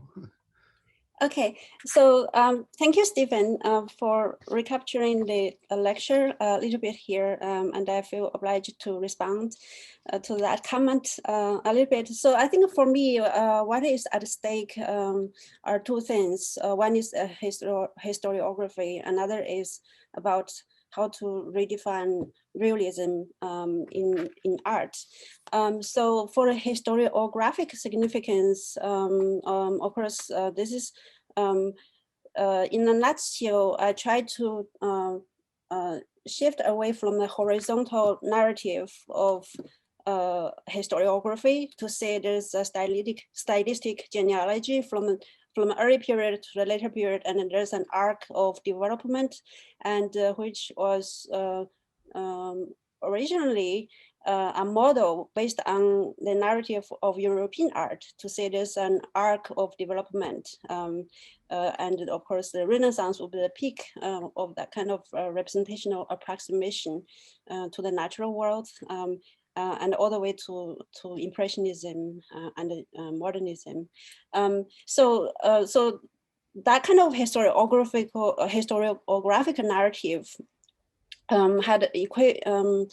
had made the equivalent of Song Dynasty as a Renaissance. So Song Dynasty is the height of representational realism. So then therefore after the Yuan Dynasty, things fall apart. So of course this is not a case. So I try to suggest that we look at the moments of history. So Song Dynasty had a kind of realism that is more toward a naturalistic representation. And of course, each period also had a complexity. Song Dynasty also had expressional art, like literary art. So each historical moment has its own complexity. But then different historical moments had their different kinds of priority. Like for the Ming Dynasty, realism, what mattered was really about the everyday living world. So the moments of the everyday activities in that particular environment. So that's what I try to break down to kind of take a more horizontal scope of looking at realism into historical moments. Another task, of course, is to say what we can talk about realism now. We've lost you, Li Hong. Can you? Oh, there you're back. You're back. Okay, sorry, I probably touched the microphone. Anyway, so I try to suggest that realism is a kind of middle point where we can reconsider the relationship between human and the world, and how they constitute one another, and how condition one another. So therefore I take into consideration not only about human activities, figures in paintings, but also the surrounding environment, including landscape, but also including natural forces. So in a way, I also try to expand this understanding of reality in everyday life. So that's the things I want to respond to. Thank you. Joe? Sure, yeah. I guess just to answer your question, Stephen, my thinking, when I hear realism, having a background in European modern art, think back to Courbet, and there it's not necessarily tied as much to illusionism as it is to, depicting a certain social or real fact in whatever way, and that gets elaborated, through modern art to the point that in the early 20th century, we have notions of abstract art, for instance, being realistic because it accesses some higher reality or something like that. And then in the 20s, with sort of what I was talking about, you have a return to a more illusionistic valence of realism. And I thought Grossberg is sort of the in some ways the peak of that. His painting is so incredibly detailed and polished. And kind of like what Julia was saying, it's often cast as reactionary or something moving against modernism, but in some ways I wanted to see whether it was actually kind of deploying realism as a sort of code or something, a way of taking in these various aspects of art history and technique to then speak to some, again, a higher reality than that which we can experience directly. And in that sense, it is both elaborating the modernist project and seemingly pushing against it. And that to me is a very interesting aspect of the work, I suppose.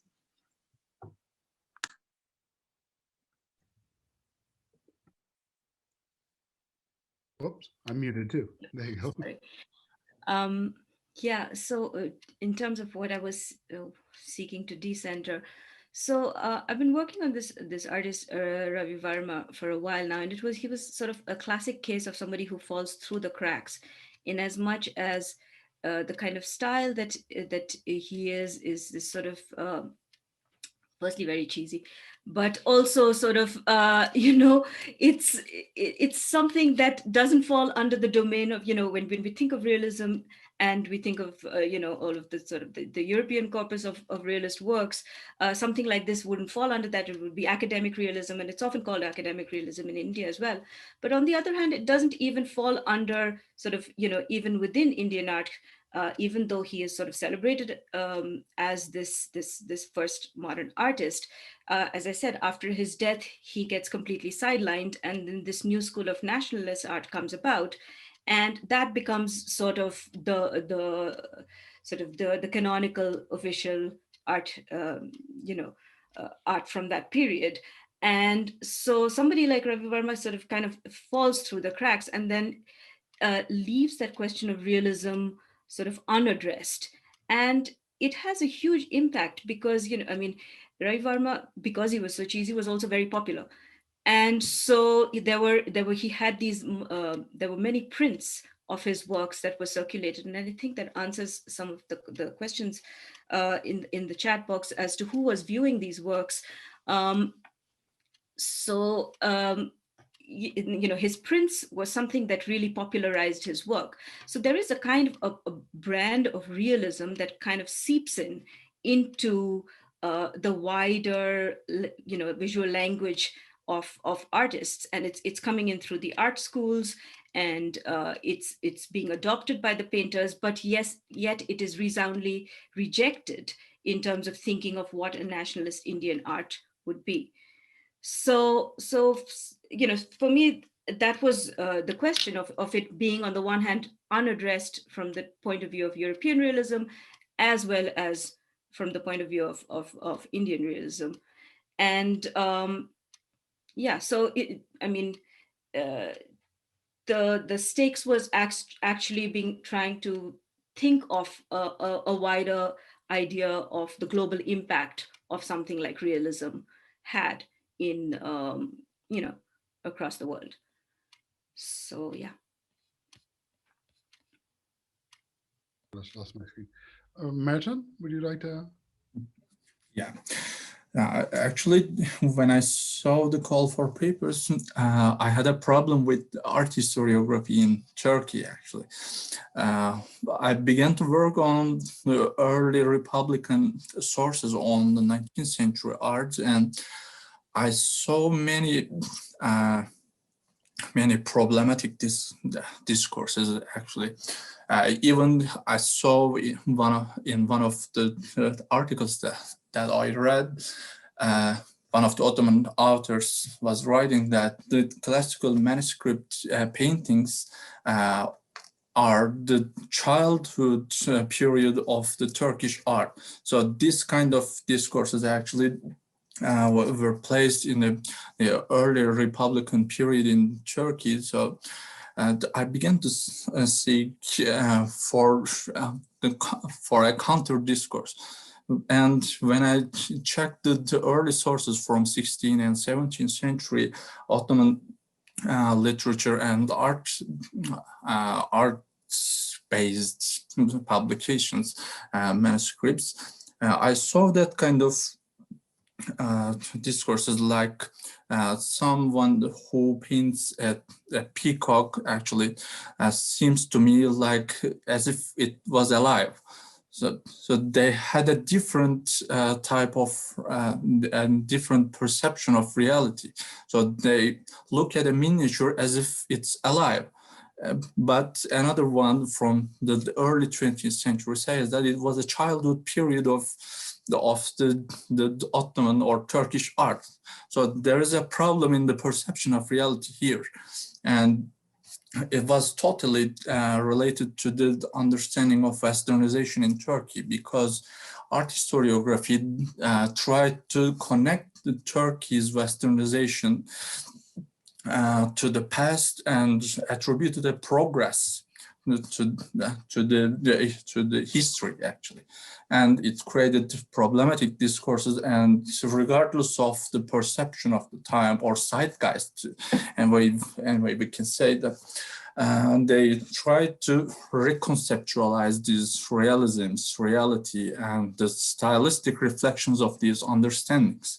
So after dig more into these sources, actually, I decided to decentralize the Ottoman Empire, even from the art historiography, together with the Western type realism. And I began to work on these internal connections of the mind. I have still two main enemies in this study. One of them are, one of these enemies is Ottomans, the Ottomans themselves, because I cannot penetrate into their mind and I cannot totally comprehend what they were thinking while acting in this way. And the second one is art historiography in Turkey about the 19th century period. Thank you all very much. That was really, really interesting. So I'm reading some of the questions in the chat, and I want to try to. I hope that the askers will forgive me for trying to combine a couple of the questions into a question also with a question that I also had to try to get at some of this. One questioner points out that that Joe's paper, I think, is what prompted her question, but a number of papers would have said things like this, conveyed this idea, that the idea that realism doesn't necessarily offer purchase on the real, and that it leads to realms of other sorts of the psyche. In this case, Sabine has talked about the psyche in various ways, but there are other ones too that are mentioned. And when I was taking notes on words that were used, and I said there were lots of contradictory words, I heard things like either supported or rejected or responded to. I'm not saying that anybody used these to describe realism necessarily, but often what their realism was sort of leveraging itself against, so to speak. Things like reportage and facts and verite, the real, truth value and truth claims, also illusionism, which we talked about, its possibility of accessing superior knowledge of types. But we also saw in a number of cases, and also both like the idea that the superficial notion of realism is in some way about objectivity in many cases, but that objectivity seems to be an opening onto, or a means of mediating towards the subjective, and that's really what many of the things that you were talking about are about. And that's where I'm picking up on Sabine's question about the psyche, but also questions about race, about class, perhaps also about medium, moving into photography as a new medium, or pictorial technologies, moving into new techniques that are being introduced before and trying to sort of re-leverage those techniques back against themselves in a certain way.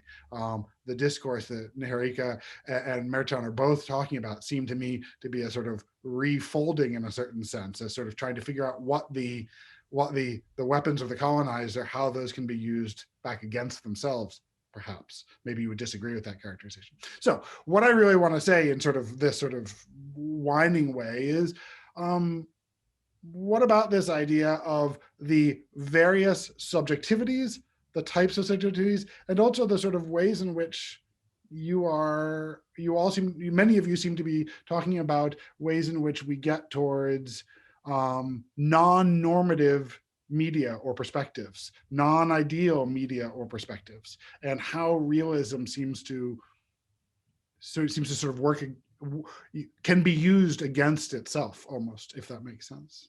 I'd be really, yeah. There's a question mark at the end of that. Is that too broad a question?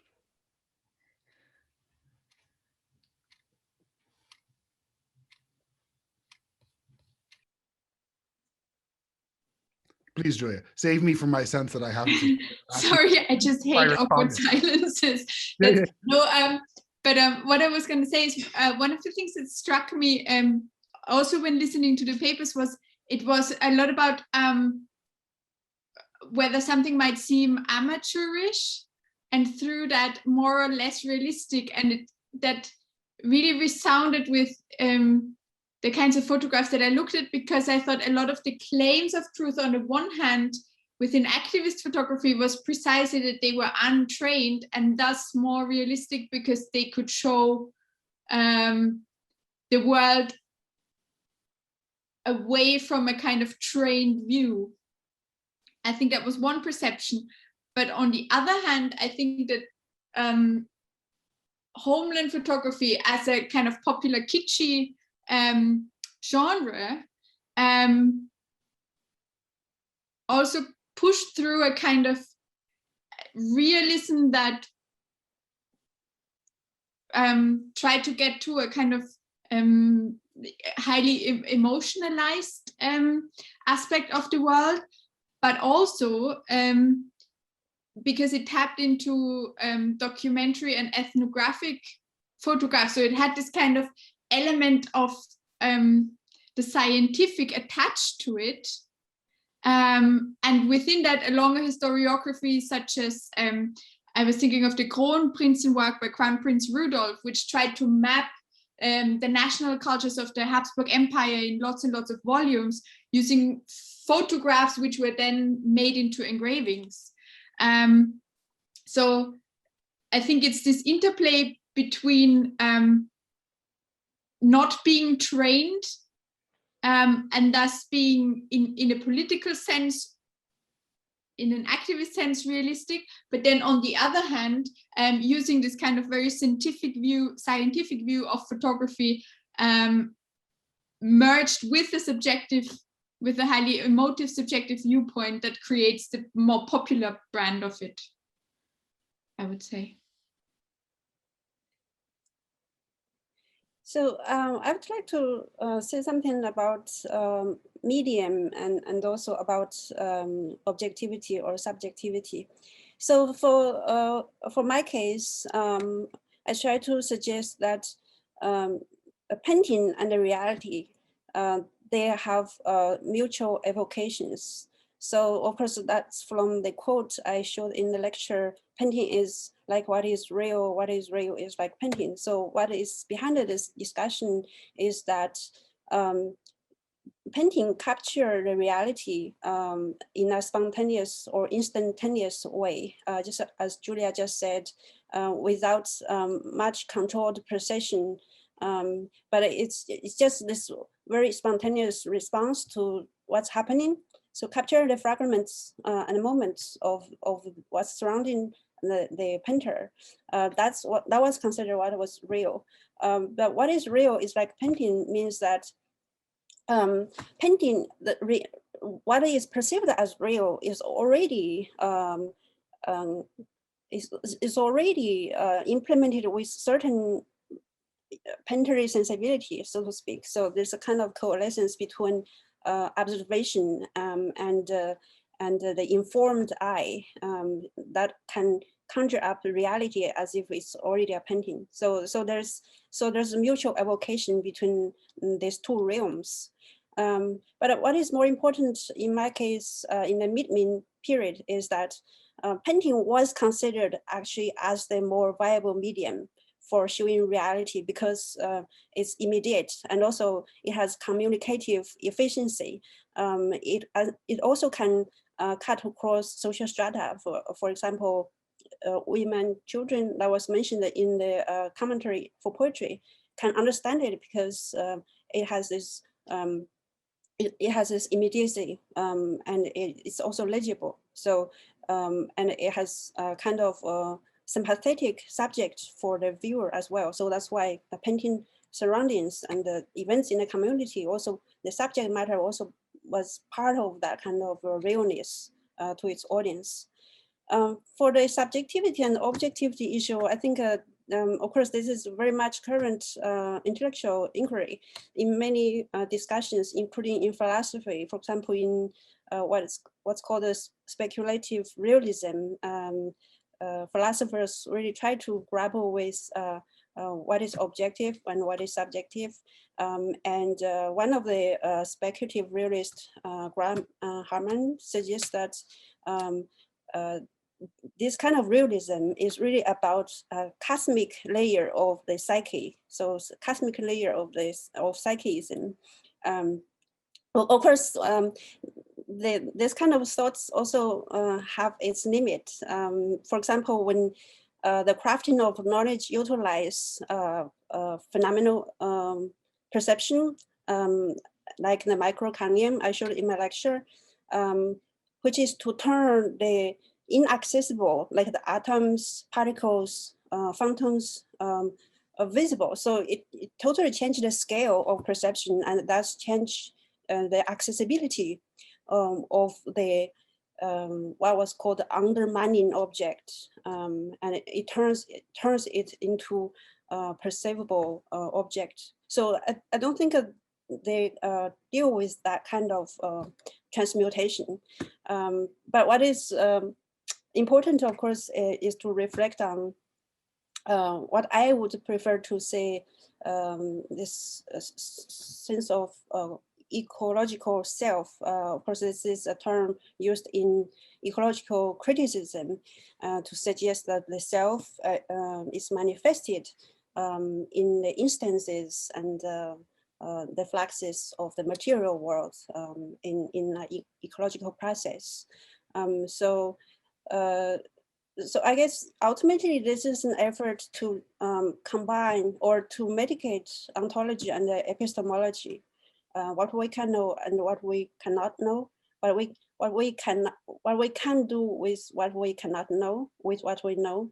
I think that's probably the approach to understand how to grapple with subjectivity and objectivity in this new definition of realism. Thank you. Perhaps I can speak to that from the point of view. I was thinking more about the subject position that Ravi Varma takes, and that might answer another one of the questions that was raised in the chat in terms of the caste class question. And so, you know, with Ravi Varma, he comes from this fairly aristocratic background, and he is able to make a name for himself, very unlike many of the other artists who are being churned out from the art schools who do precisely the similar kind of work. But he's able to achieve a sort of a pan-Indian, reputation, unlike them. And so he's speaking for an idea of the nation in those works, but he's speaking from his position as a high caste person of an upper class. And so in that image of, when you have the dark-skinned women, Sita, who is noticeably fair-skinned, seated against the darker-skinned women, those women there are sort of indigenous forest dwellers. And so the subject position that he's speaking from does not include the idea of the nation that he's advocating, does not include those indigenous peoples.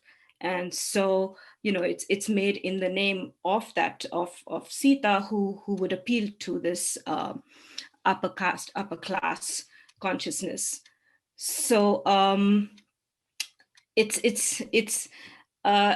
also I should say for the Bengal school artists, they noticeably in the 20s draw upon indigenous, so the representations, they idealize indigenous Santal folk who are in their works. So they draw the indigenous into their realm. They also sort of include the Muslim past, which is when they're looking at the Mughal paintings, which Ravi Varma speaks from a resolutely Hindu viewpoint. So I think the subject positions that each take is also very, very different, and tells you who can make a case for a national art, from what position one can make a case for a national art.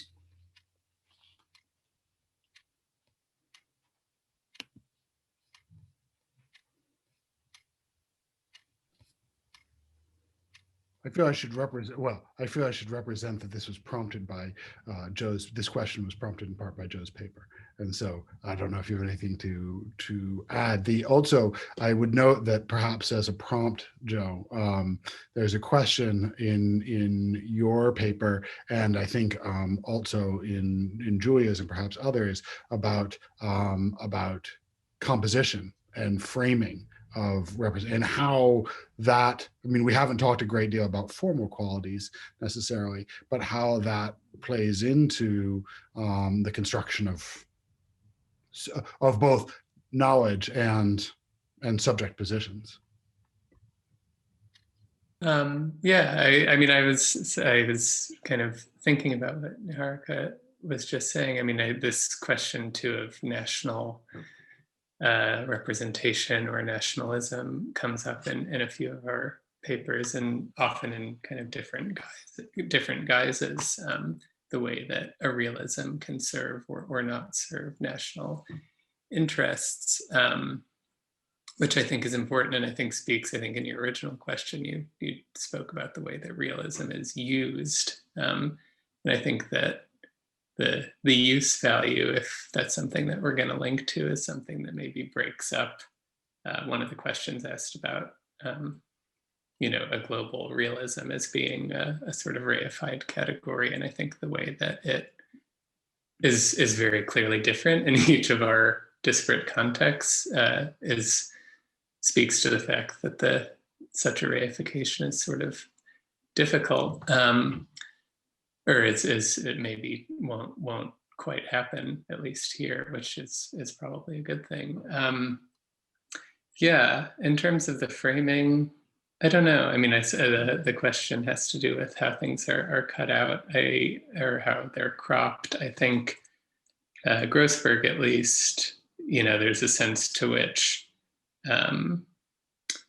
his realism takes on perhaps humanistic valence that lends itself to depicting the machines as if they're portraits of human beings, which I think is something that leads to the various charges against him.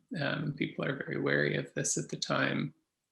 But to me, I guess it maybe has more of a interest in navigating, what the social relationship between humans and machines might be, rather than, the implication that they have subsumed us. I think the way that he uses perspective and other tricks like that kind of expand the picture plane into a wider realm of experience, I guess. I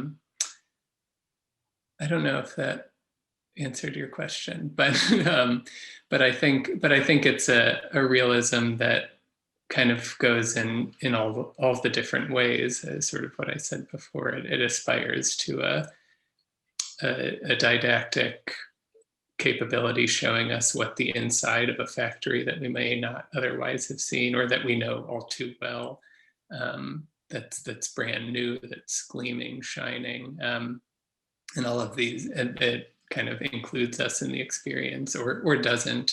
I think the different paintings all kind of do different things. It's a little bit hard to generalize.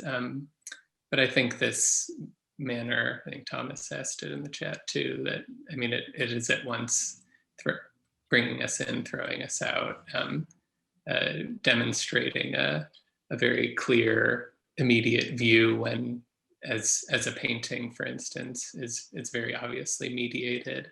Photography at this point would maybe hold a closer,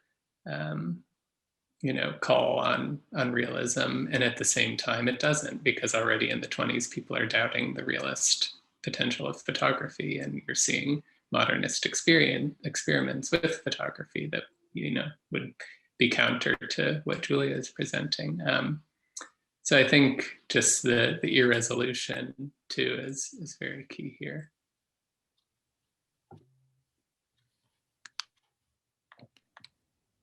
Mitch, and I wonder whether you have a response to the original question, or if not, whether you might consider the question that's posed in the chat as a variation, as a sort of instantiation of the question that I was asking. The question that Ambra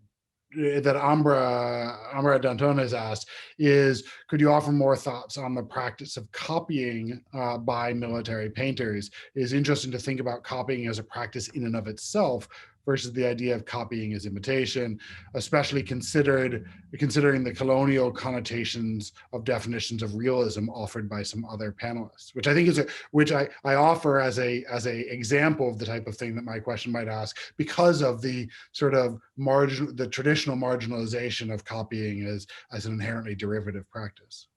Mm-hmm. Yeah, thank you for the question. I want to say that this copying, this reproduction process was completely instrumental in these military schools, because as I mentioned also in the presentation, Ottoman Military Academy was trying to educate these people as the skillful people in topographical and cartographical analysis and drawing them accurately, properly. Because the Ottoman Empire was in a modernization process, and also they were trying to be seen as a modern empire. So they used every instrument to be seen, to be perceived as a modern empire. So the military modernization was, I think, the greatest part of this process, because again, for an example from the presentation, Osman Nuri Pasha was writing that the essential element of serving Islam and defending a country is military. So they had to be skillful technocrats, skillful people. So rather than discussing whether they are doing right or wrong, they copied these images from prints. And these were not, of course, famous paintings or other valuable artworks. They were even good, they could even be a postcard or a landscape print or a vernacular photograph from any other printed versions. And I want to add another thing.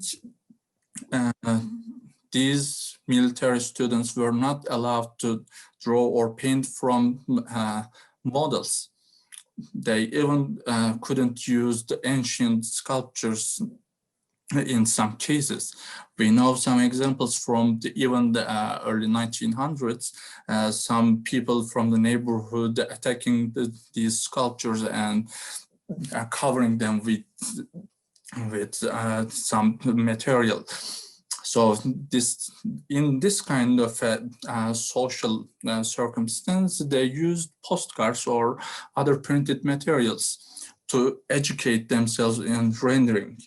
And their military technique model was a famous Jomini, and his fundamental thing in the military modernization was the topographical skills in the minds of officers. So to develop this skill in topography and cartography, and of course knowing the land more than the enemy, because we know the French and the German or British military techniques were far greater than the Ottoman Empire. To actually, I'm quoting from Nick Harika, to speak in their language, they had to develop their own topographical skills. And the base of this skill was drawing accurately, and for the Ottoman military schools, the base of good drawing was copying. So rather than any further discussion, they copied the images to develop their skills. Thank you.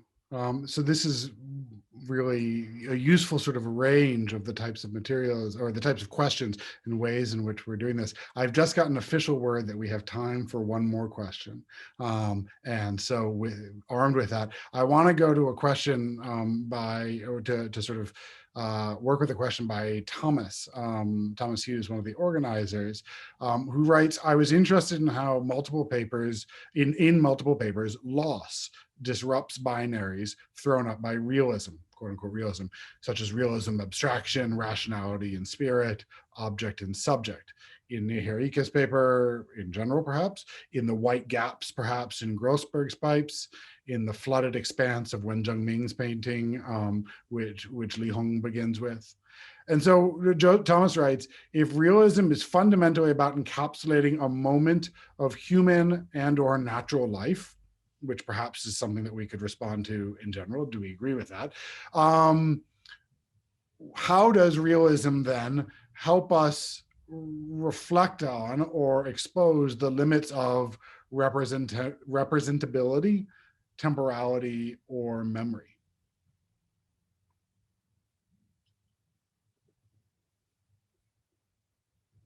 I like to end on the easy questions. That really helps. Well, I think since the question mentions the example I used in my talk, I thought I would respond it. I think this is really fascinating question, and indeed that's what I try to deal with in my lecture, which is to say this semi-abstract painting has its reality. So this idea of life-likeness has been understood more or less by formal and spatial terms, right? So we say this is look like that, so therefore this is life-likeness. But in this case, life is also measured by time and temporality. So that's another dimension of realness, which is to say this is what's happening, even though through memory in this case, but at the moment, it would be a situation like this. So then the painting looks abstract because it's very much like crystalline abstraction of a few elements here and there. But if we consider what was happening in a scene, then the real dimension comes from temporality. And therefore, this flags of memory captured in the painting become abstract as well. So they are not contradictory if we think in terms of temporality, not in terms of spatiality or formal likeness. So I think that's a really interesting comment.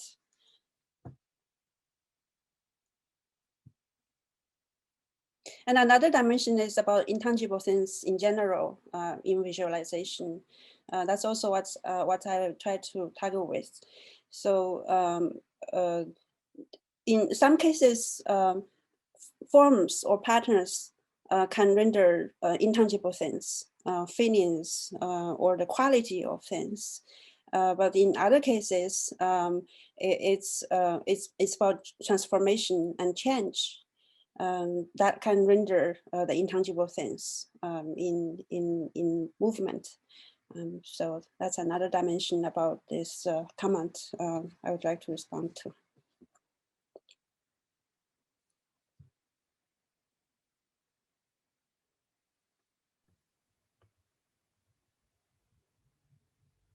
Maybe I can just say a brief word about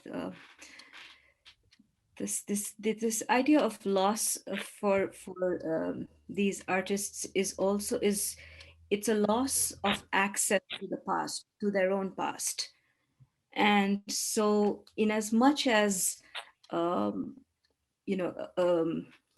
is a kind of a break with that past, these artists are fundamentally sort of taking a modern position. And so loss, this broader sense of loss that you're saying, it sort of breaks down the dichotomies between the two. And so it is, I guess what I just want to say is that it is only through the loss, through that experience of loss, that they are able to feel distance from the past, both through language as well as through the sort of the language of the colonizer. So in terms of thinking about the question of temporality and loss, I think it's intertwined, as it were. Yeah, I think that's right. I would say, I mean, in my case for Karel Grossberg, I think the paintings, I would say, are basically grappling with Thomas's question whether realism is fundamentally about encapsulating a moment of human and or natural life, and if such a thing is possible at that moment in history. And I think it traffics in kind of the deployment of memory precisely insofar as a memory of, some historical moment previously where that technique or idea had more purchase. And even if, and these might be imagined memories as well, or dreams or things like that. So I think that it keeps, I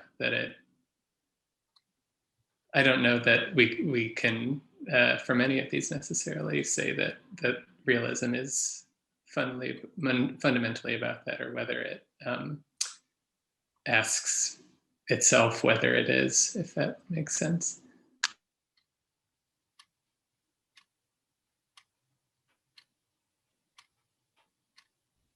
I'm intrigued by this idea that realism in its ostensible claims towards something like truth is actually particularly well suited to asking itself questions, or asking questions about the nature of truth, that it has that flexibility. Julia. Yeah, I'm not sure if I would wholly agree with that if I look at the two different examples that I've shown, because I think that the kind of, if I may call it, nationalist realism of kind of Homeland Photography, in a way situates, I mentioned the word timelessness quite a lot, because I think that this is what they want to evoke. So they kind of, I think Homeland Photography as a genre tries to do away with the specific temporality and produce a sense of timelessness, which through form, as in cropping and kind of very sharp views that show technological advancement, simultaneously places things into the present and into the past.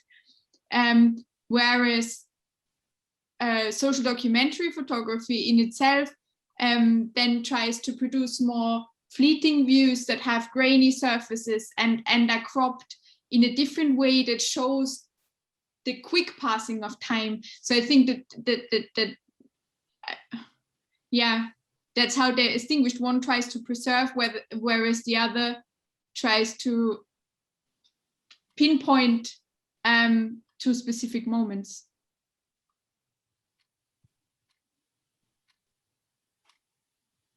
Well, I guess that's another broader issue about realism, which is addressed in Linda Lochner's book about the artistic convention and the specificities.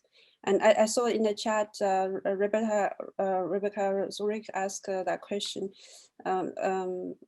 Sorry, Rebecca Zurich about reality effects formulated by Barth. So in that discourse, Barth suggests that there's a narrative structure, and then there are concrete details that can persuade the reader or viewer about the fictionality of that narrative. For example, if you say a man is walking on the street, and then you say the man has a black mole on his face, so even though the detail is irrelevant to the narrative structure, but it animates the narrative structure. So therefore, it persuades the reader to think of that situation in a more animated way. So I think this probably is a very perennial issue about how artistic convention or narrative structure and particulars and concrete details are manipulated. So in Noknin's discourse, she doesn't preclude the fact that artist is constrained by technique and the medium and the two-dimensional canvas. So therefore, a certain artistic convention has to come into play in this construction of realist effect in painting. So I think ultimately we still have to deal with these two factors and how to find a more refreshing way to say kind of how they fall into a different spot on the spectrum. Probably that's a more flexible way of looking at how realism and convention can come into interplay.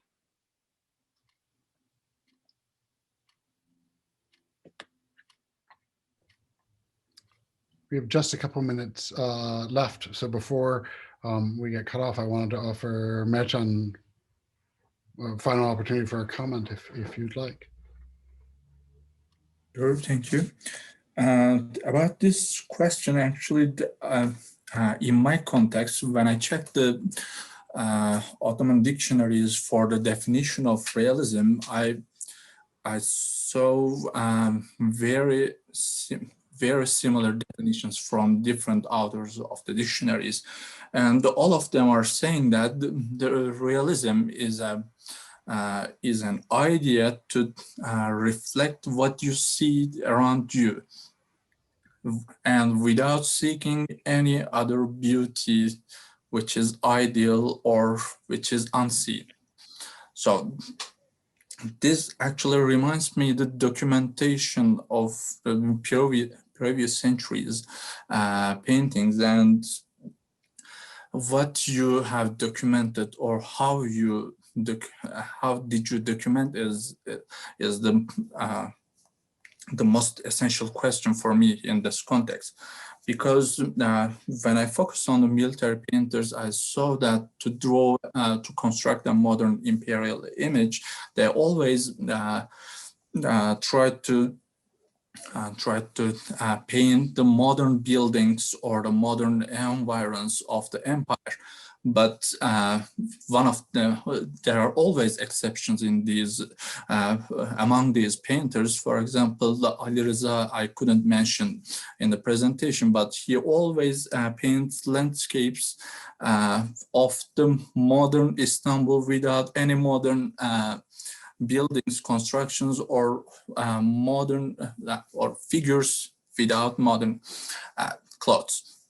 So we cannot see the transforming Istanbul, transforming city in these paintings, but this is a documentation against the modernity's outcomes. So what was represented in the painting and how the represented city did represent the modern or real city living in that century is a very problematic question. So encapsulating a moment is very inspiring for me here. We have to look these paintings in always wider perspectives beyond the artist's life as well.